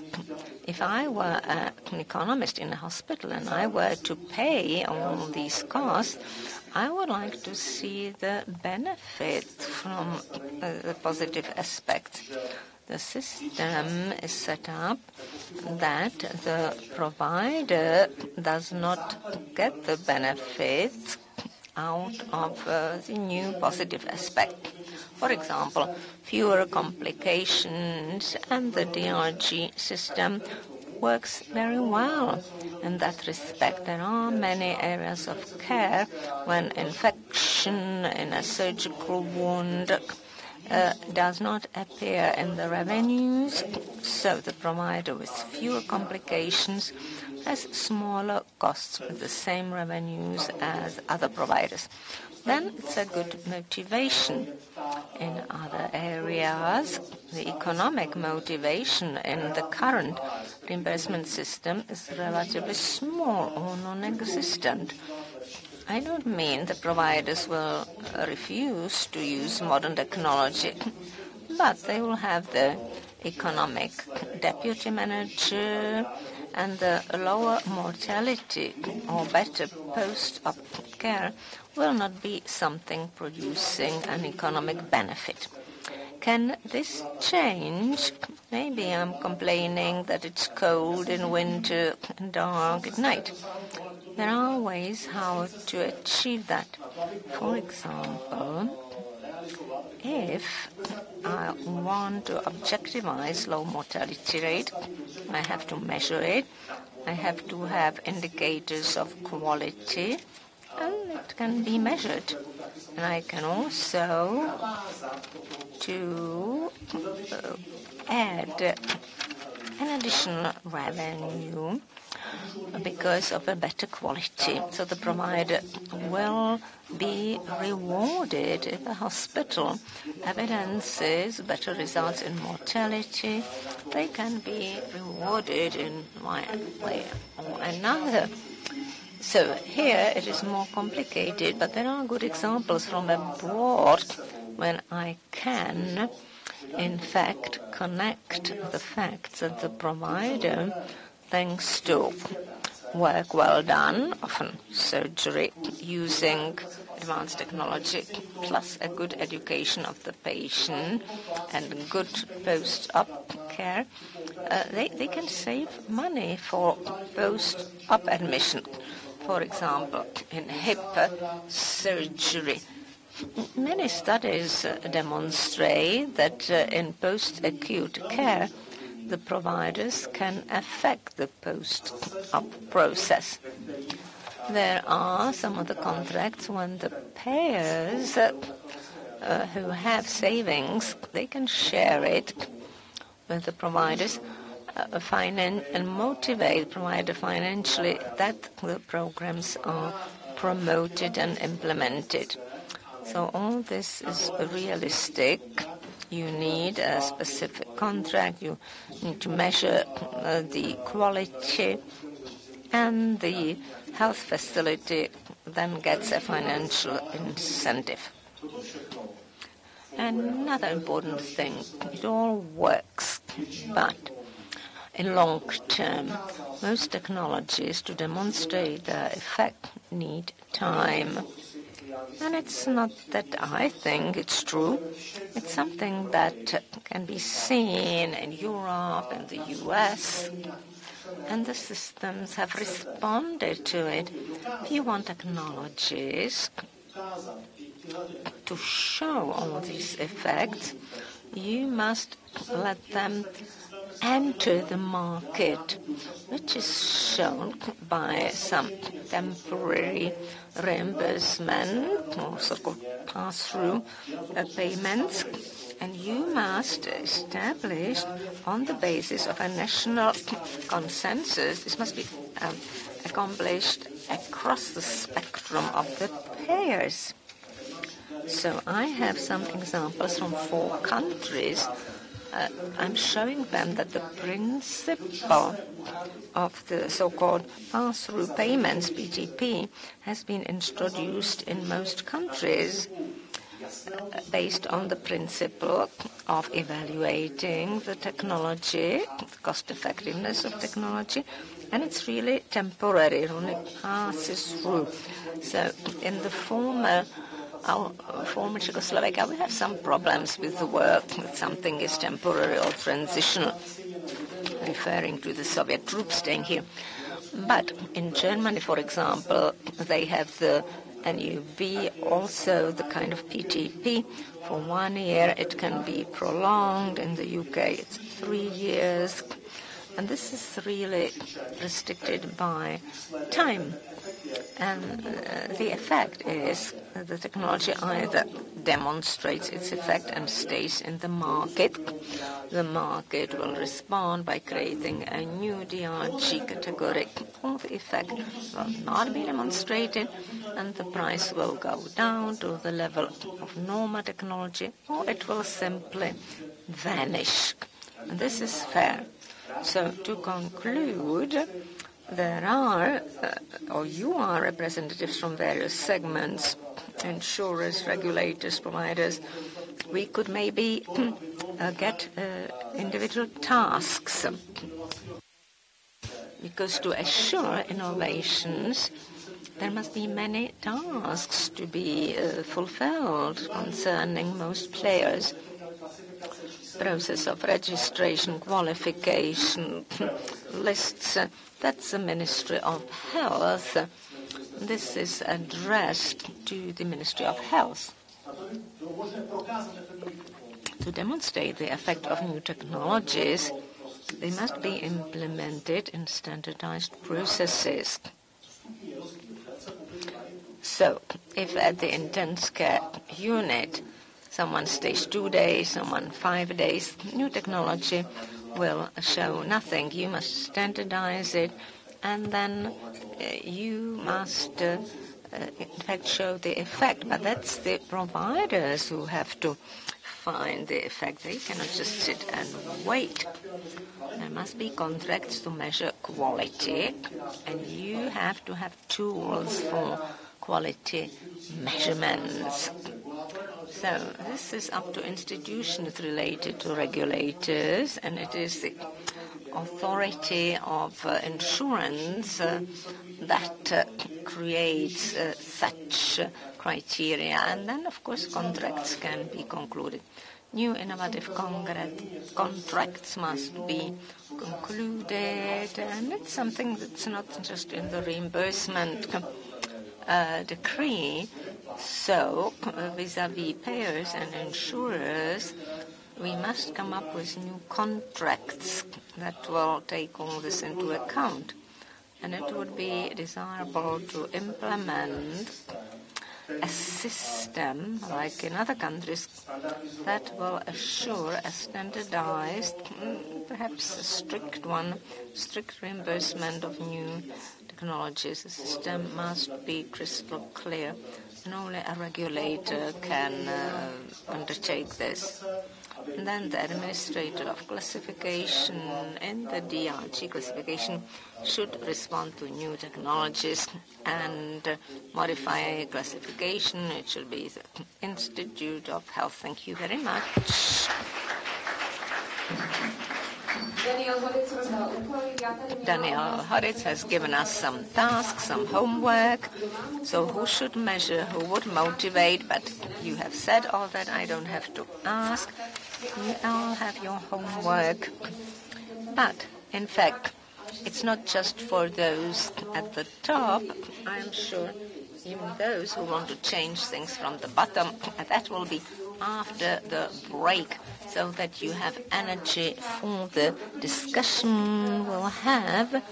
And if you are interested in the presentations, you will find them. They are all recorded, and they'll be on the website on the advanced. Now, 18% of a break, and we'll continue at 4:20.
ještě jednou krásné odpoledne. Slibovala jsem, že teď si ukážeme, že to... So, now we will have the second part, and we know that there are such stakeholders who don't wait for regulations or for orders, but change things from bottom up. In Finland, they did the same, but top down. Since cardiovascular diseases were the major cause of death or mortality, therefore they launched a project thanks to which they managed to decrease the mortality by 80% by 2005. But in this process of change, many more initiatives entered or got engaged apart from insurance company, also food processors and other businesses. So perhaps we might also take that as a food for thought. We might simply use other cases as a source of inspiration. Now let us talk about what can the employers do and all the others. We shall have Tomáš Šebek, surgeon. Doctors Without Borders believes that change can be effected bottom up, and that an informed patient will comply, and that also the first changes could be obvious or tangible in 2030, meaning that we might prolong the healthy life by 5 years. So we shall have Mr. Šebek, who has the local minister, that means health minister is the way. Well, I've got a brief presentation and I'll do my best to share with you seemingly playful or joyful pictures, but I'll use this as a relieved manner of presenting these Homo Bohemians. That's how we live at the age of 60. We, so to say, actually die, and we no more enjoy the post-working age period. And employers are not happy about the health of their employees. Therefore, they should assume much more important role in the design of healthcare. This is an OECD study, from the OECD study. Fortunately, spending per capita as a proportion of GDP is less than €3,000, which is far less than the EU, and also GDP share is 7.5% or not. Am I right or wrong? Yes, right. As against the average in the EU, where it is 10%. Thank God, since with what we invest actually makes us be behind the average of the EU. We, as to cost-effective investment in morbidities or diseases, perhaps it would be worth the while to invest more or spend more on health care. But it's not all I wish to tell you here today. All of us here, mainly pre-speakers who are far more, so to say, erudite, speak about the same thing. If we had no health care, we would be right there where they are with the first picture at the 65. You are sick or diseased, and at about the age of 70 you die. Or then you eat handfuls of pills, thanks to which all kinds of pains are relieved, and we then live, 20 more years in order to reach the age in terms of life expectancy, the same value, but nobody cares about the quality of life. Let's say that in the working age you commit to reading all the books in retirement, traveling the world. Nothing of that will materialize, and to a certain degree it is your fault only. That was the second picture, and the third picture is the current situation. Well, aging population is a fact of life. Czech healthcare system is fantastic as to the quality of healthcare we provide to our patients, but logistics, so to say, lag behind. So if we increase the healthy years of life, then we might move or advance to the, so to say, middle part of the group, not to the best of best. But the whole... while on the one hand Europe focuses on inexpensive prevention, we focus on expensive treatment. When you read about investment, it's either concrete, bigger hospitals, and bigger hospitals or larger, and this figure for to 1 or what that's spending on health, and 2.5%, that is the amount earmarked to prevention. It's not enough. It's not enough to change the mindset and way of life. If this continues, the system cannot be funded. What I like is shown in the next slide. 17 goals of sustainable development, good health, well-being is great. Second part that is presented by a technology company that wants to make a shift to height-based medicine. The future of medicine is to follow or observe 5 Ps. So health and healthcare should be personalized, permanent, most likely within 10 years' time. If we want, we will have a sensoric robot in our blood which will evaluate or constantly assess our health status. Hopefully there'll be people to read it or interpret it.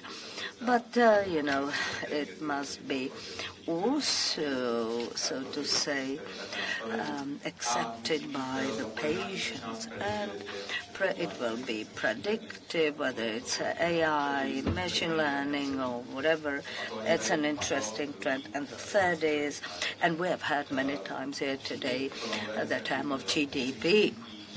The smart economists know that you cannot keep increasing GDP until infinity. Therefore, there is an extremely interesting model, donut economics. I've got the author here written as well. It is a model applied throughout the world. One of the chapters of this, or of the part or portion of this donut economy, means that you cannot grow forever. You cannot keep tapping GDP or increasing the share of GDP spent on health. And perhaps it is our health that can have the major impact on the planet. Ministers, well, that's a minister. Health, unfortunately, is the same as the Minister of Health.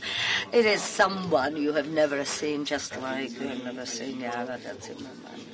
The thing is that we wish to try to achieve, to have achieved by 2030, 5 more years in health. That means to increase the healthy life years by 5 years. We can achieve that. 3 things are being actually addressed by us, namely digitization, prevention and finance. If we spend the money in a smart manner, digitize for the sake of prevention, then there will be a return on investment. This is the vision of Zdraví Minister of Health, who says goodbye to you with this wonderful chart. So hopefully we shall have achieved that. And we have Czech renowned economists, physicians, professional societies, associations, etc. But I just want to ask a brief question. I know you always talk about this, but that will be circulating in our blood and will keep sending the data to someone who will interpret it. But how about ethics? Well, it will be up to us. No, we have managed everything. If we wish, we can have turned Homo sapiens into Homo Deus. And the ethical question in it will be crucial. But you can now already have this nanobot in your blood injected. So it is a vision that can become reality in foreseeable future. We only have to learn to live with it and work with it. So Europe cheaply prevents while we treat with huge costs. So let's hope it can be changed.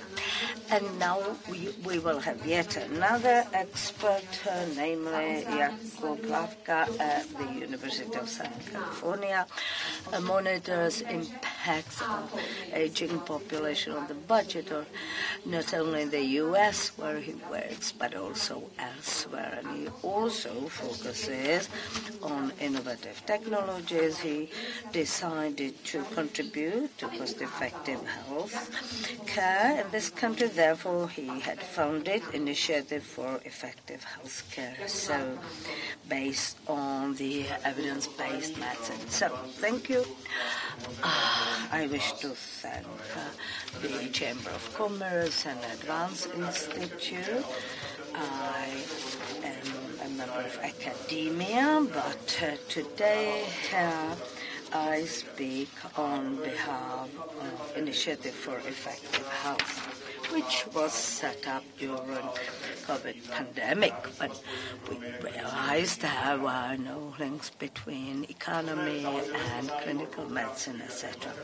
With Rosalia Olga, we've set up this initiative. You can see a couple of members on the right-hand side. The 2 goals we have set ourselves is to bring together a young generation of experts or clinicians or economists who study abroad but wish to have this country, and the other is to actually increase the quality of public debate on the topic of potential changes in Czech healthcare that would be based on data, analysis, and positive examples from abroad. We have about 5 active members, 4 working here in the Czech Republic, most of us, though, being working abroad. We were lucky enough to be really well educated and would like to tap this exploited to her. Now, what time shall we retire? What time shall we retire? Well, now we have more than 3 working age persons per 1 person 65 plus. That will, of course, change, which will have an impact on age, staffing and economy. The Czech Republic in a number of rankings like life expectancy lags behind the Europe or European average, so there is a potential for change or for improvement. And It also impacts the complexity of decision-making. Too much talk about prevention, maybe. How much do we get for investments in prevention and therapy? 20% only pays back. That means we get more than we invest. 15, there was a study conducted of 1,500 or some estimates. There is not real financial return, but the quality of life is increased, productivity increases, and so on and so on. And now the question is how to pick the most cost-effective investment. One of the issues is that you can't actually get properly educated here in order to be able to do that. On the other hand, we have persons like Tomáš Doležal, who is very active in that area. We set up 3 task forces or groups, one focusing on public health and prevention, data collection. There is an ever-growing demand for health, social boundaries, services. I work for Alzheimer's patients, and there are now drugs being developed that do not, of course, eradicate the disease, but can slow down the development. So dementia patients would double in numbers by, 2050. We should also motivate, to encourage patients to be more committed or to take more care of their health. Now, we have also the need to educate new generation of experts in epidemiology, infectious disease, medicine, data science, or healthcare economics. The second group is educating the healthcare professionals, where frequently there is far more stress on paper or compliance, administrative compliance of requirements rather than quality of care and effectiveness of care. Third, participation or engagement of patients, and participation is extremely important, which is testified to by the rate of adherence. Unless the patient understands what the doctor wants him to do, he can hardly adhere. And the third is the care of chronically ill and economic sustainability of system, how to motivate, incentivize patients, both financially and non-financially, and concretely the U.S. Prevent growing gaps between the availability and quality of care. In LA, Los Angeles, there is a huge availability or good availability of care, but in rural areas that is not the case. We should also put stress on the decision-making of investing is of a long-term nature rather than short-term, so to say, quick fixes. I do hope I'll establish contacts with some of you now, that you will keep your fingers crossed with us. We would love to work with experts here, analyze data, help identify priorities for strengthening or enhancing the performance of Czech healthcare. We also try to take care of public awareness or education. Now this is the set of activities.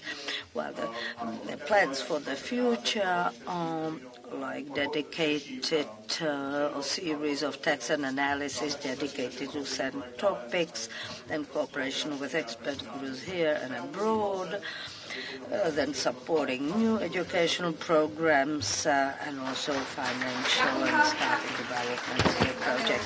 Well, Mr. Hlaváč introduced this initiative for effective health and all the things that could be done if we do have resources, and if we wish or if we are committed that. Neziskové organizace LUNO, která... She is the founder of the LUNO organization. She's famous by her Oops and Falls campaign, so this is prevention, of course, originally cancer, and now it's other diseases. There is also another application called Preventivka. So it should help us understand the medical issues so that we know what a physician tells us and what sort of information we get. Kateřina Vacková and prevention.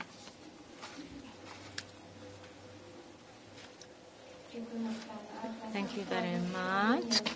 Very good afternoon.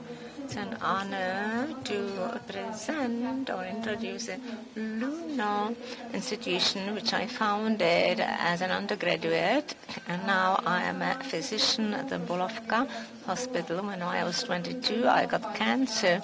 So the first campaign that we launched, as was mentioned, focused on cancer prevention.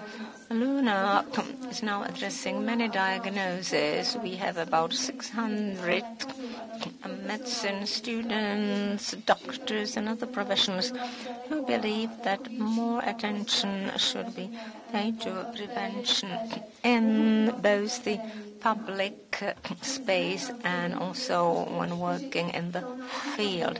We have 4 national campaigns. We have already educated 1,000 people, but the impact is much bigger. It's cancer, stroke, MI, infertility, and also mental disorders. And now we are also working on a campaign, a healthy dentition. We organize webinars. We want to promote people's relation to their health, to go to preventive screening, to eat well, to sleep well, and to listen to their body so that they can recognize symptoms of cancer or stroke.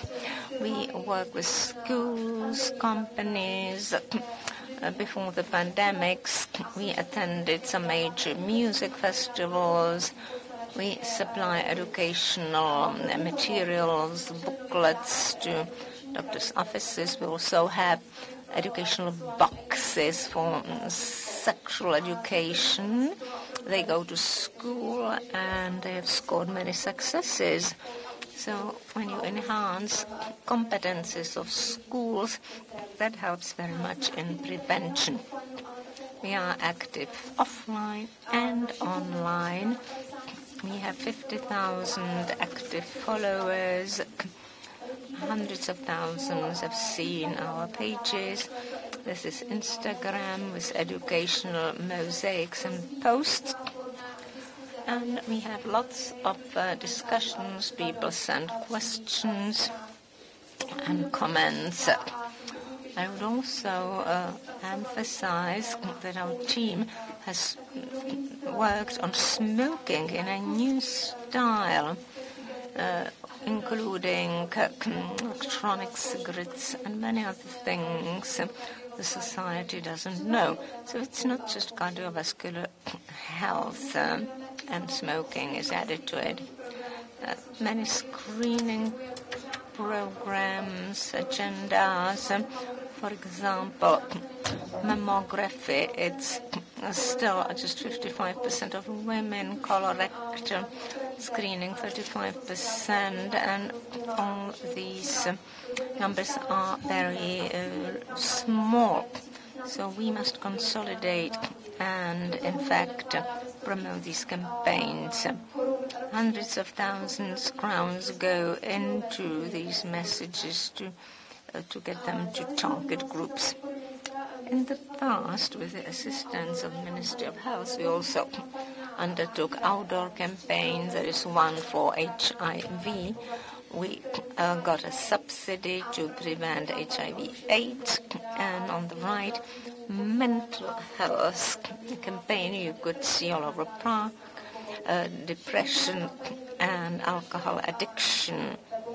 So all this leads people to our website where they can read more about the topic. So websites, we have a calculator, you put in your age and sex, you can read which preventive checkups you should go to, and we are going to work on a new preventive application. We have a podcast and a YouTube channel with a video, which might amuse you, a video how to put on a condom, and that's the maybe most followed video on the Czech internet. Also, we have great stories. Many people who have said that women who discovered a lump in their breast or men in their testicle and so on. So there are many saved lives and also thousands of persons who only thanks to seeing our video went for a preventive checkup or to the dentist and began to think of prevention that drives us forward. How are we financed? This is a pie 2019. We are going to work on our balance for 2020. We receive money from grants, subsidies, sponsors, workshops for companies, and we also have a charity e-shop. We have an annual budget of 12 million crowns. We believe that only by collaboration you can achieve changes. We collaborate with departments of medicine, healthcare companies, Ministry of Health, insurers, etc. So just briefly about the new application called Preventivka. We are testing it on our fans. It will have 3 functions. It will tell you where to go for preventive checkups. Then you will have also another part of the application, Heart for Life, and you can also look up a specialist. Pavel Hroboň has asked me what we need to carry on with our work. It's stable funding from government subsidies, regional support. We also need to develop secondary prevention agendas, melanoma screening, for example. It should be another screening agenda, and also roundtables, discussions. And this year, it's been 8 years that we've been participating. Also, international cooperation. We are part of a consortium of 23 European countries. We have applied for HIV grant and cervical cancer vaccination. So this is the way how to learn from each other in Europe. I'll be happy if we stay in touch and we can speak more about prevention. Thank you. That was Kateřina Vacková and Luna, which helps and shows you can really make it.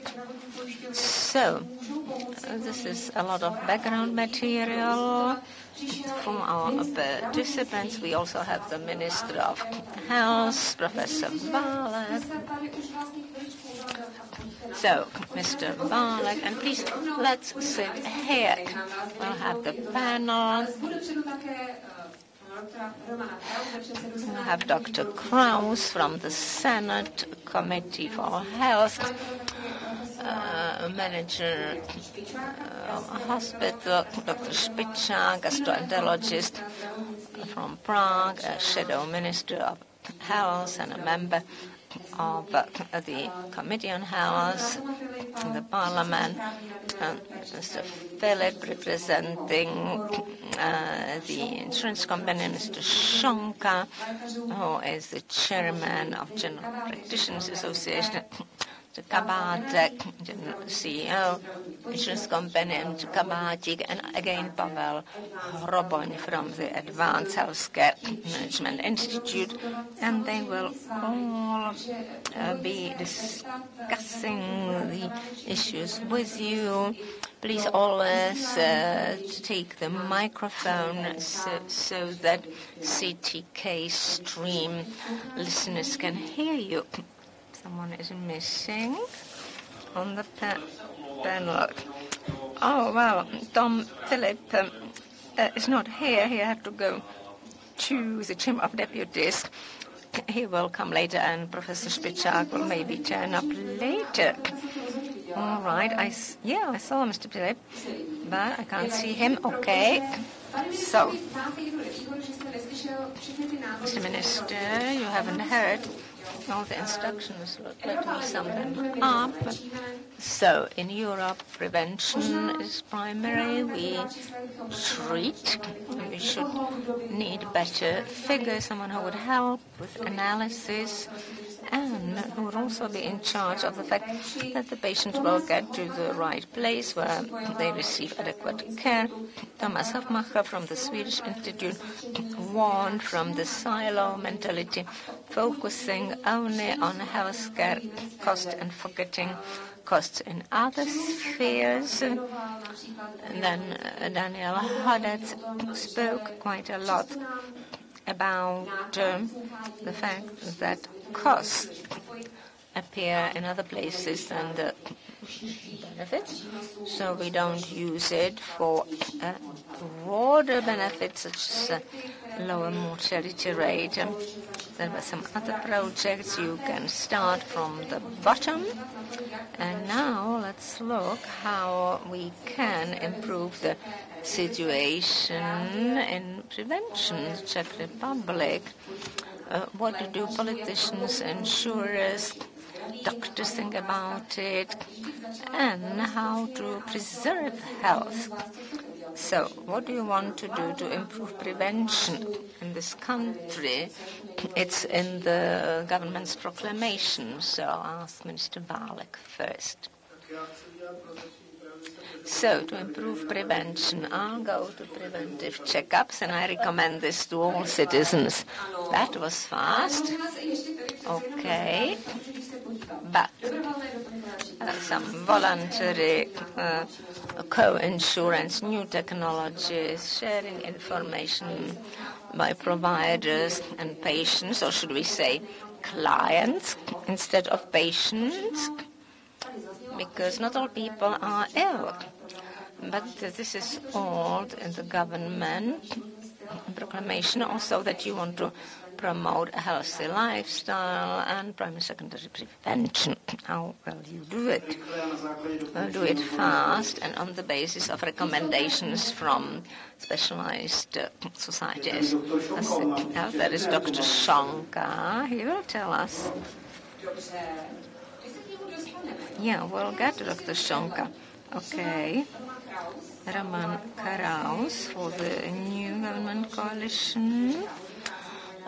You said there will be a lot of work on the act on general insurance and motivation by direct financial participation. Is that the right way to go? So, one of the ways to go is that the co-insurance, when you can voluntarily pay for the type of care you want to receive, to put it simply, then the money, the additional money, or the additional revenues of insurance companies will then be used for prevention. That is the principle, to make it really positive for everyone, to make it positive socially, because sometimes people think that the profit is kept by those who generate it. So how to get more funds for prevention? There should also be better price competition among insurers. They should be motivated. Why is there so little money for prevention, Mr. Kabatek? I don't know if it's too little. As for we spend 8 billion crowns for preventive gender, so I must say that the government doesn't have to motivate us to prevention. It's in our interest to promote it. I think you already heard it in one of the presentations. When you invest into prevention, the money comes back. You don't even need an analysis. It's cheaper to have prevention than treatment. So many, especially diseases of civilization or cancers, can be prevented. And we are looking for ways how to do it. Several months ago, I spoke to the minister, and if we pay insurance, if we pay premiums, we should teach people, and we should start with ourselves. We should also go for checkups. And, for example, mention Senator Krauss. We also need the bonification or nullification of the clients in the system. That means that now people get bonuses. We want to link prevention to healthcare services. So the bonuses should be, for example, if they behave as they should, it will be the specialized societies of physicians who will come up with these recommendations, even when the disease already begins. If the client, of course, did go for those checkups, then the costs are lower. And we should also use not just bonuses but maluses, and they could be applied. Yes, I was wondering about sanctions. It's not really a sanction. That's the cost for non-standard behavior. Although the client has been advised about it and does not prevent a disease, then it's, of course, that the client should be involved in future costs. Minister Válek, the system of preventive programs is one of the best in Europe. It's not true that it will be better elsewhere. There's no such agenda in Italy, Cyprus, Malta, Spain. It's really disastrous. Maybe in Austria it's a bit better. But prevention is really something to dream of in our country. Well, I don't know what happens in Sweden. I know what reality is. No. Yeah, you are right. So, well, ask people who have been to a colonoscopy, men over 50, or mammography. Do ladies go to a screening? Those who go to preventive checkups and participate in these preventive programs, the question is, will they die at a terminal stage? If they become senior citizens, the quality of their life is much better if they go for checkups. If you take your car for a checkup and after 300,000 kilometers, it looks much better with the regular checks. So the car that is serviced on a regular basis is like a person going for regular checkups. So the person should get a bonus, for example, lower premiums, or it could also be some other advantages the system will offer. The minister is working on it. On the other hand, a car you don't service will simply fall apart. So this would be inhuman. Hippocrates would cry, weep. Those who don't go to preventive checkups will have to pay co-insurance. That means that's a malus, opposite of a bonus. It's not a sanction, but it works in insurance. If you don't have any car accidents, you don't go for checks, you pay a lower premium. There are studies from Japan, Switzerland, etc. No matter how the healthcare works, in fact, longevity is longer now, and life expectancy.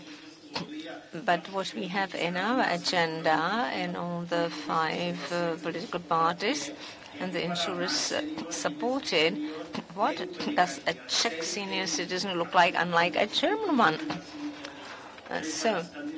What does a Scandinavian senior person looks like? For example, when we compared the data about COVID patients, and I said, our patients, senior patients, are obese, they have comorbidities. They look different than the Japanese, Swedish, Danish senior person, elderly person. And I want our citizens to be as a well-serviced car that is well preserved, components are repaired, and it's not ruined. So these elderly people can enjoy the autumn of their lives and the best quality possible. That is the aim, to improve the quality. That's how we want to set it up, and I would like to thank the President of the Senate. That's what the insurers have prepared, and the Ministry to want to introduce it in legislative changes. So that is to put it briefly. Thanks. I'm sure that Mr. Janalik, who represents the employers, insurance companies, wants to respond, and Mr. Shunka. Well, the insurance companies, which are in the Association of Health Insurance Companies, were actually set up by certain or specific employers. And we have clients, that is patients, and if you speak about the way to educate and inform the client, that is the patient, on how to exploit the prevention programs, well, then, of course, the insurance company can play a major role. Since it is in the interest of all the stakeholders, the employer wants to have healthy employees who are present at work, who are not on a sick leave, on sick benefits, so they do produce or generate products, and I believe we can speak the same language, and we also can share costs on these preventive or prevention-focused programs. Then it would be cost-effective. And last but not least, and we should mention that the labor market, with a shortage of manpower or labor force, where the demand exceeds the supply, the employer nowadays, as a benefit, offers meals, vouchers, handies. But I believe that improved healthcare is a product that can be even stronger motivation for someone to become the employer's employee. And you mean that that's a GP who will, general practitioner, will invite us to pay a visit, and then he will actually check us and refer us to the respective specialized doctor. Well, yeah, we have shortage of GPs, and the patients should also simply be motivated to behave in a responsible manner. We do subscribe to prevention. It is the responsibility of primary care, yes. all those negative comments are actually all things that have been subject to negative comments have changed for the better. Screening, dementia patients are captured or detected, diagnosed early, lung cancer capture program of screening, osteoporosis is also addressed, by general practitioners. Simply, the prevention is omnipresent, or is there, even though we have been through 2 years of COVID pandemic. There has not been any decrease or not any tangible decrease in preventive checkups. Screening figures are a bit, whereas that's true that once the GP surgery have come to, daily routine as before, it will pick up again. And we will try to catch up the prevention or preventive checkups after COVID now, and the programs focused on prevention should be accelerated and stressed as the most important part. Minister wants to respond. Well, but we have already started doing things or taking measures. We decided and we agreed on some steps. Yes, preventive checks can be actually conducted by GPs if we have them. But there is a shortage of general practitioners, so the primary care has to be reformed. There must be better accessibility or availability of GPs. We need more doctors, simply said. For that, we need more residents, more residential places in order to encourage or educate those young colleagues interested in becoming GPs, and also release capacities for primary care. GP to 50%, 50% of his activities are or is paperwork. In other words, redundant activities, and this does not concern the GPs only. It is unfortunately omnipresent again. Nobody cares about the person who has been studying medicine and has become a doctor does actually paperwork or office work. So if we reduce the occupational doctors' activities in the category 1 and 2, which are redundant activities, I guess that's about the paperwork, should be reduced or streamlined, since this is a way to release the capacities, and those preventive checkups would be organized more often. We will launch a several months long project at Vysočina highlights, and within that we shall coordinate many activities. There are 5 hospitals, or insurance companies, health insurance companies, and since there are only 5, it's easier to coordinate their activities, and we'll see how things work. We would have standardized study, randomized, where we should, or through which we should identify ways to increase the number of GPs, extended scope of preventive checkups. If that is a success story, we shall deploy it horizontally. We have seen many cases of telemedicine, which could also help deal with local shortages or simply lacks of general practitioners, or whether pediatrists or adult general practitioners. But in some cases,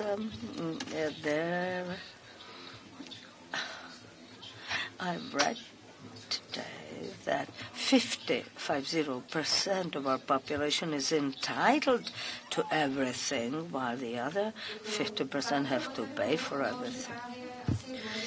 So, Mr. Hroboň suggested how important it was to calculate the impacts of individual measures, but can you, so to say, quantify, or can you say, how to motivate individual persons simply? We should take at least as good care of ourselves as of our cars. Well, I don't have any guideline or instructions to use, but there is willingness to use financial motivations or incentives, which is important. On the other hand, though, mix of information and motivation is the best. And it's true that you can find information yourself. There are all kinds of ways to measure health literacy. We don't have any consistent or comprehensive program used by educational facilities at schools. Simply the doctors have not time enough to inform the patient, so we should perhaps shift this to non-medical healthcare professionals.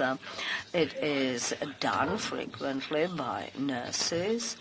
Nurses, however, are also lacking the short supply, and there is also a way to, or a field of study like educator of chronic diseases, which is not the case in this country. And, of course, different groups based on educational level attained, based on lifestyle, etc. And the last thing is that the importance of information provision is obvious in patients suffering from chronic diseases who live with these conditions for decades. And it's really on them whether there will be more complications or not. New topic, however, is how to educate those who do not suffer from chronic disease. Call centers, perhaps, or web application, distance medicine or telemedicine, mobile applications. All that is essential for those who need to have an access to acute care only on a transitional basis. Medicine or departments are overloaded with work. Mr. Janalik wanted to respond. Well, perhaps one more element, ease of access. Like when you talk about accessibility or availability of care, I'm sure we shall agree on the fact that there is shortage of staff simply.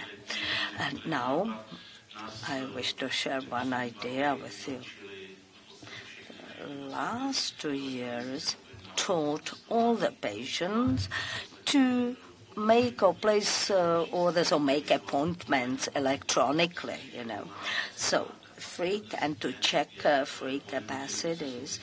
And that's a concept closely related to place and time availability or accessibility.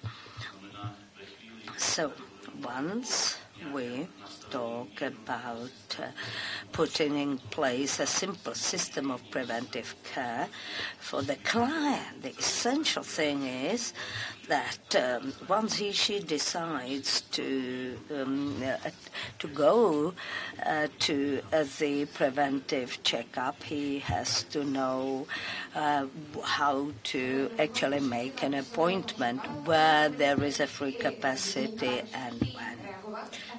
Everybody wants to respond, perhaps Mr. Minister has the floor. I quite agree, yes. We have to sophisticate the environment and the landscape. The patient has to have a chance to find out about the free capacities. And there are 2 pilot projects launched, which we will then assess. That means central appointment making. But I cannot imagine.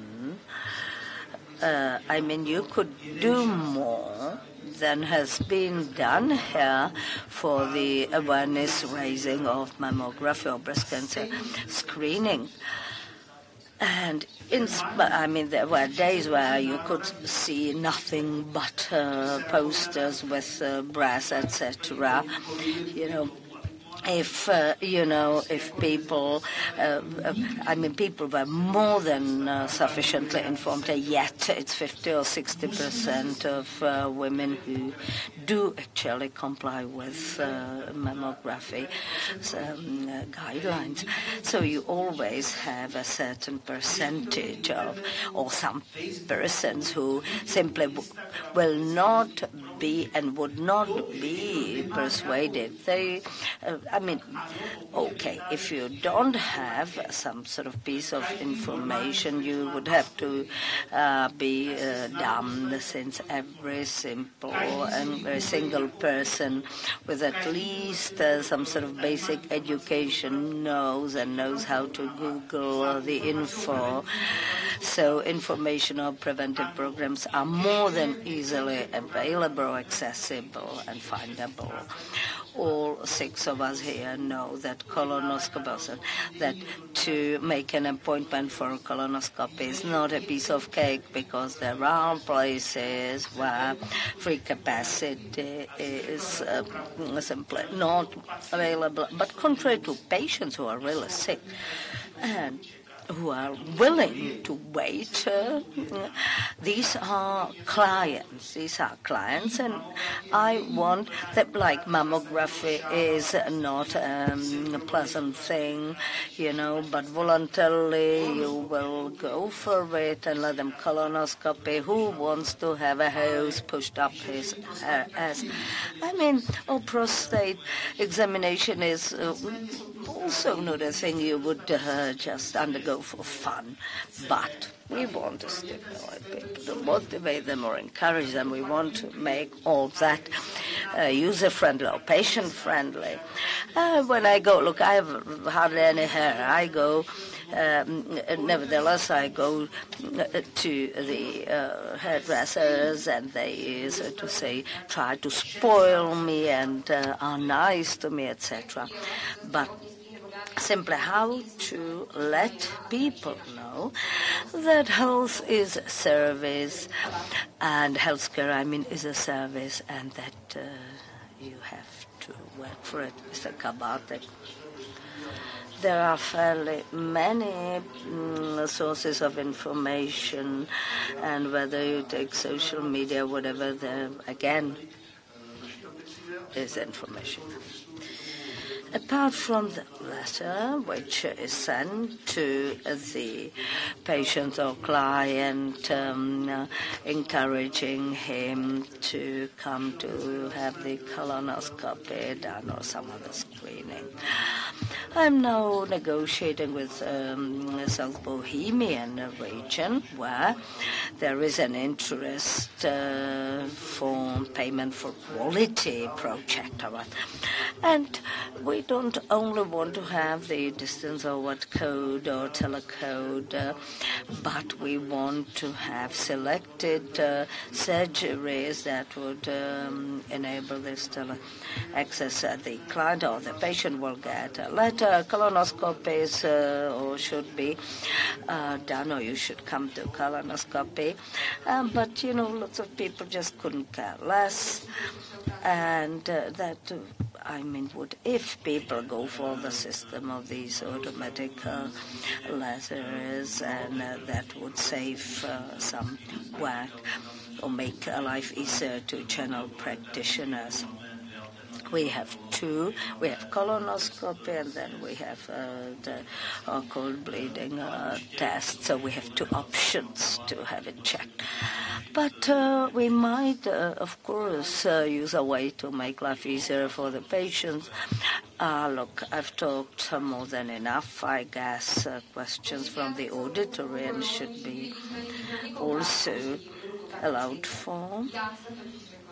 I said I didn't need a hostess with a mic, so it's much more pleasant to actually walk around on these high heels than to keep standing. But I represent employers, even though ages ago I worked for the Ministry of Health. PPF is the business. We have thousands of employees in many countries, so I know what the healthcare system is like in the U.S., Philippines, Czech Republic, and elsewhere.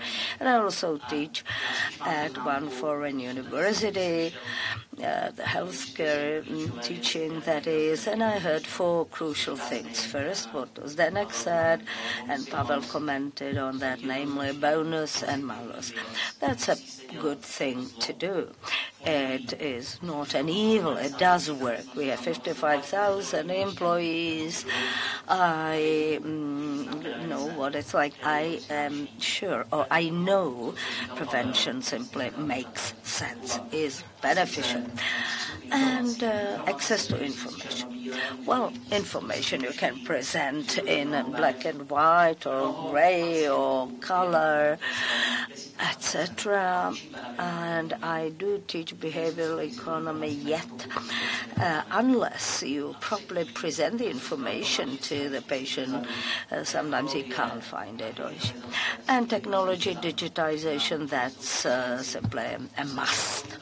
So if we bring together what all of you say, then we would be better off. Well, I'll perhaps ask you a question addressed to employers. Somebody bears a cost, somebody reaps the revenues. So the revenues should be healthier population with a longer working life period. And how about bonuses for the employers? Well, we do our best to look for partners and every position, and that's who we work with in this country. Healthy employee, of course, is great.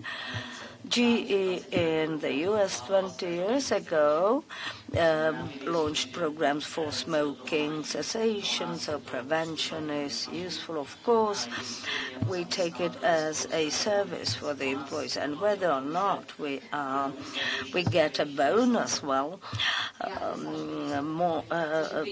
didn't think you should get bonus. So you should encourage or incentivize the employees by giving them bonuses. In the U.S., that's a common thing. If somebody changes or amends the act on health insurance, then many employers would be happy. Mr.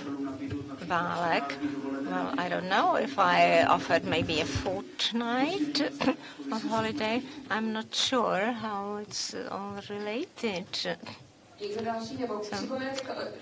Someone else has a comment. Professor Pavko, thank you very much. Prevention. Every prevention agenda is related to costs. There is prevention which doesn't cost anything. Smoking, for example. But if you increase the prices of cigarettes, it will affect the number of smokers. We have surgical patients, smokers, non-smokers. I'm not going to analyze it.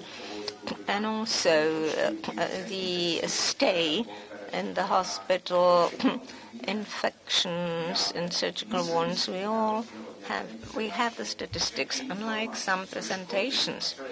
Information, what is healthy, what is not healthy.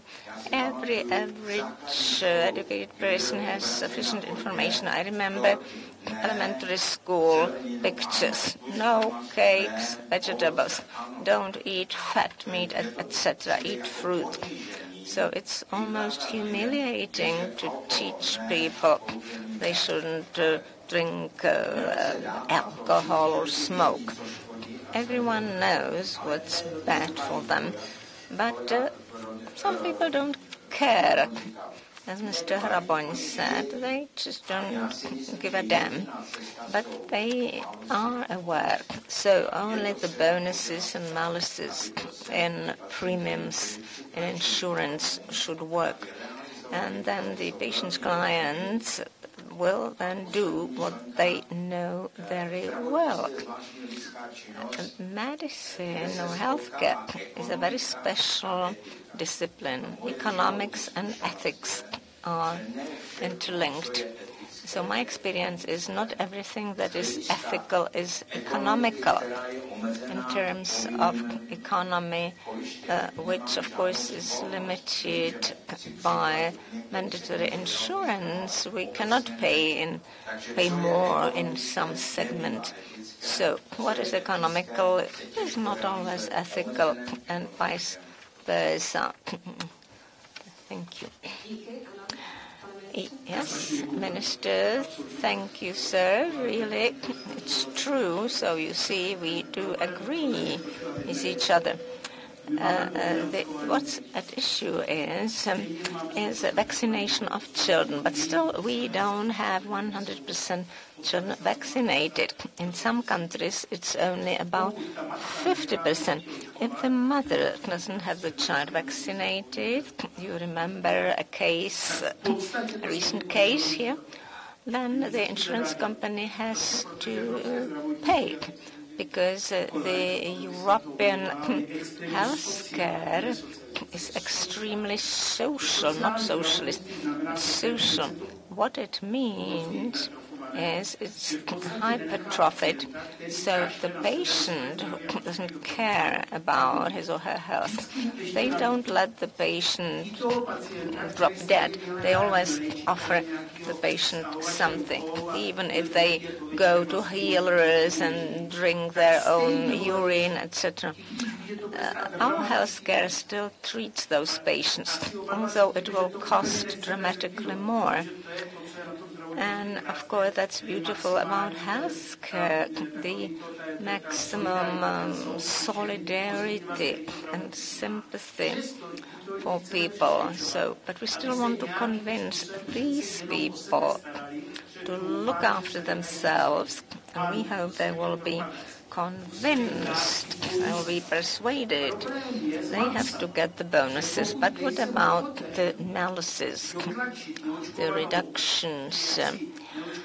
If a child that is not vaccinated, and we want to force the family to pay in case the child gets ill, then it's very problematic how to apply the maluses, but we'll try to introduce them. Mr. Minister, I have been told not to oppose a minister, but the transplantation programs exclude a person from the waiting list if that person doesn't meet certain conditions. In lungs, 6 months of not smoking, and we check it biochemically. Or alcoholics, if they carry on drinking, they will not get to a liver transplant program. So even if that person's his life is at stake, we must really threaten them if they don't observe what is prescribed, like not smoking. They will not get the new lung. So, you see, you just let them die, of course. That's what happens. Okay, it's brilliant. So it is a malus. I don't treat a patient who weighs 150 kilograms because he just won't fit into MRI. Really. Thank you very much for what you have just said. So let's put together which malices there are for those who smoke, who don't have a healthy diet. An obese patient will not get a new hip. They have to lose weight. We have the Kanovsky index, which limits treatment for some patients. We have indication committees. So if we informed citizens about what malices there are, and they don't have an idea, that could help.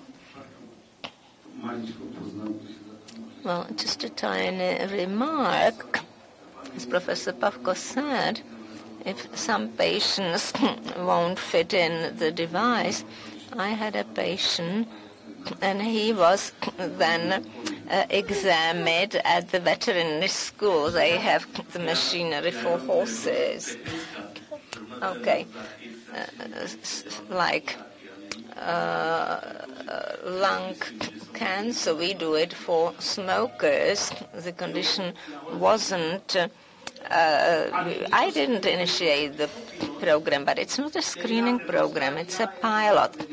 And the European EAI, using radiation, approved it only to a certain extent. So the screening, because it's a screening in patients, doesn't really work. It didn't work anywhere. We just should detect what the incident is and whether we can detect lung cancer in these persons. The European Union intends Europe without nicotine 2030. If it's without nicotine, I cannot imagine a smoker's screening program. Eska Slanger from the Third Medical Faculty. I know it's not the topic of the conference, but there is something missing. This debate seems to be like an anecdote about an Indian village with corpses. There's an Indian village, corpses come there on the river, they pile up. The village has to do something, so they think how to pull out corpses, how to store them, how to bury them, and they invent an ideal system, but more and more corpses come down the river. Why? Because no one decided to go up the river and find out how people drop into the river and drown. So we are speaking about individual education screenings, but that's already the corpses. If you have a tumor on the screening, then it seems that the person did something 40 years before that for the tumor to develop. When we look at statistics, 70-80% of inhabitants do something wrong. It's not an individual decision. It's in the environment. I'd like to ask if we shouldn't focus on the environment and measures which don't concentrate only on the patient. The measures are important, yes, but we should focus on how to promote that people can really make the right decisions. For example, I do nutrition epidemiology, not screenings, but we use the case of Joe. Joe can be educated about not eating red meat, about eating vegetables, and be educated about not smoking, going for checks. But he works in a factory, and at the canteen they will have beef, a beef stew. So he will eat the beef stew. But there are tax restrictions, food labeling, also that is debated in Europe. So what about the debate which should move in this direction as well? Yes, so schools, employers. Yes, so Mr. Minister, if you invite a minister of agriculture, for example, well, shouldn't this be across sectors? Don't you talk to each other in the government? We do. Yeah, I mentioned the Minister of Agriculture. For example, they should subsidize food that have a certain value or a Nutri-Score. So ask the minister. I don't know what other sectors plan. Well, this was about long-term care. So you have to work with the Minister of Social Affairs, etc. So also Ministry of Education or Environment and Industry. So that factories with some noxious environment, also tax benefits, all ministries. So the whole government, you should have invited the government. If you do communicate, you can invite one representative. But another question. My name is Hanna Válková, a journalist. Válková, it's like Válek, the minister. I write for the magazine Italia CZ. So another viewpoint. Please don't generalize. In case of prevention, there are sometimes obstacles caused by doctors. I've been writing about it. Gynecologists have a price list. I called 50 gynecologist offices, and they said if I don't pay a fee, an annual fee, they won't even carry out the preventive screening. So over the 10 years, this has been happening. It's my personal experience. Also, I have described aggregated payments at dentists. There is one preventive checkup that should be free. Some patients used to go for 2 checks. Now there is an aggregate payment. Some dentists have said to their patients, don't come for the second checkup. The insurance will not pay for it. The insurance companies repeat they can, but some dentists don't behave like that. So this is my stimulus. Prevention costs a lot of money and effort. So maybe you should think about the obstacles in the doctor's offices.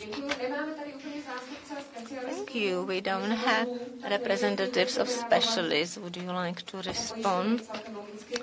Yes, for insurers, of course. You can both respond.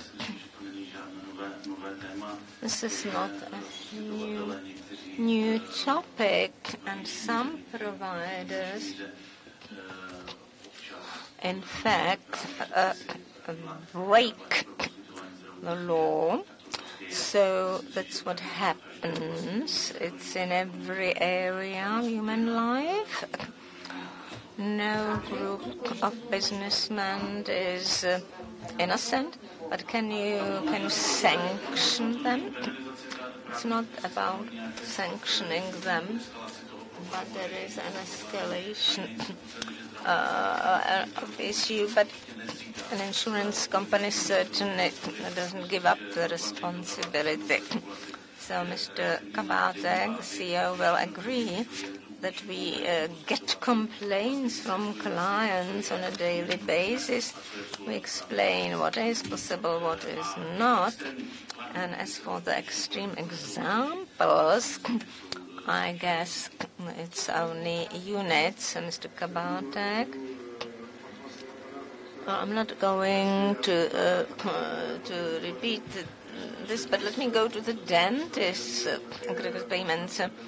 Of course, the second checkup should be included. It depends on the dentist, whether the dentist will carry out the checkup. So if we get complaints, we talk to the dentist or to the president of the dentist's society. So we can require a second checks. Let me go back to the topic. To Salinger mentioned the risk factors of diseases which are not related to health care. And in fact, we heard stimulus should work among sectors. Does the ministry wish to initiate intersectorial collaboration? Yeah, this is a question for the minister. Of course, there is intersectorial collaboration.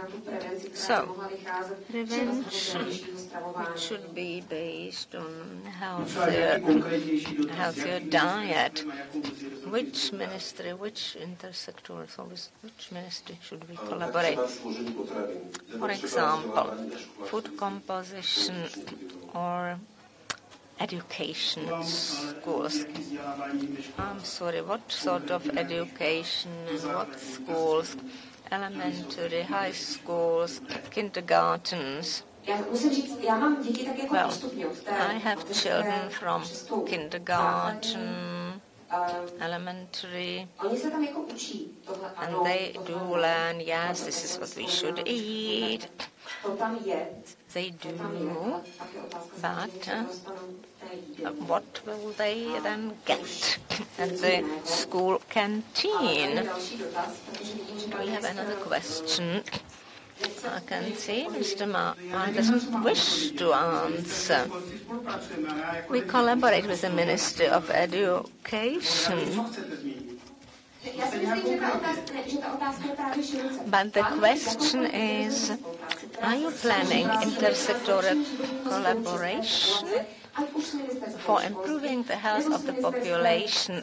The Ministry of Agriculture, Education, any other ministry or sector or state institution that can affect it? Ministries in all the governments do collaborate with the ultimate goal to improve the situation.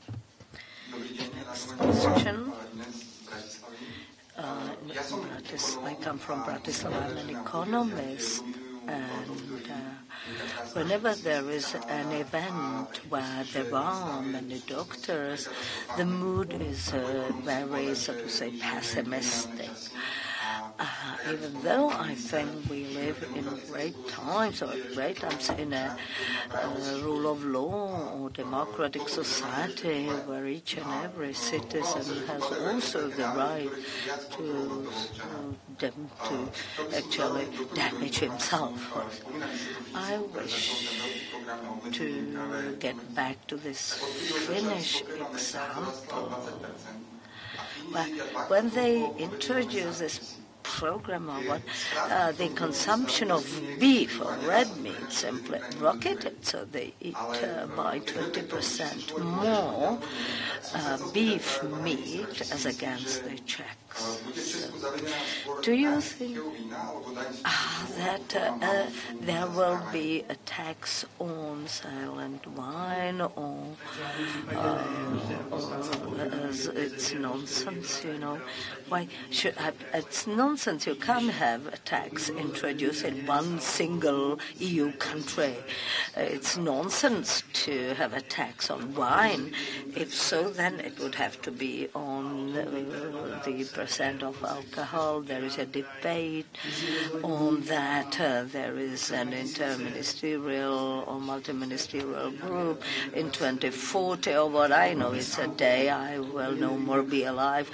They plan to have Europe with free from alcohol. I don't know how they want to achieve that, but they've got some sort of a plan. We have not been informed as yet. Next meeting of ministers of health will have it on the agenda. But simply, you cannot introduce a tax in one single country of the EU, which is different from taxes in other countries. It's simply nonsensical. But I know that ministers of agriculture debate made this effort to simply reduce the percentage of alcohol in beer or wine. We'll see what it turns. A Nutri-Score is one thing.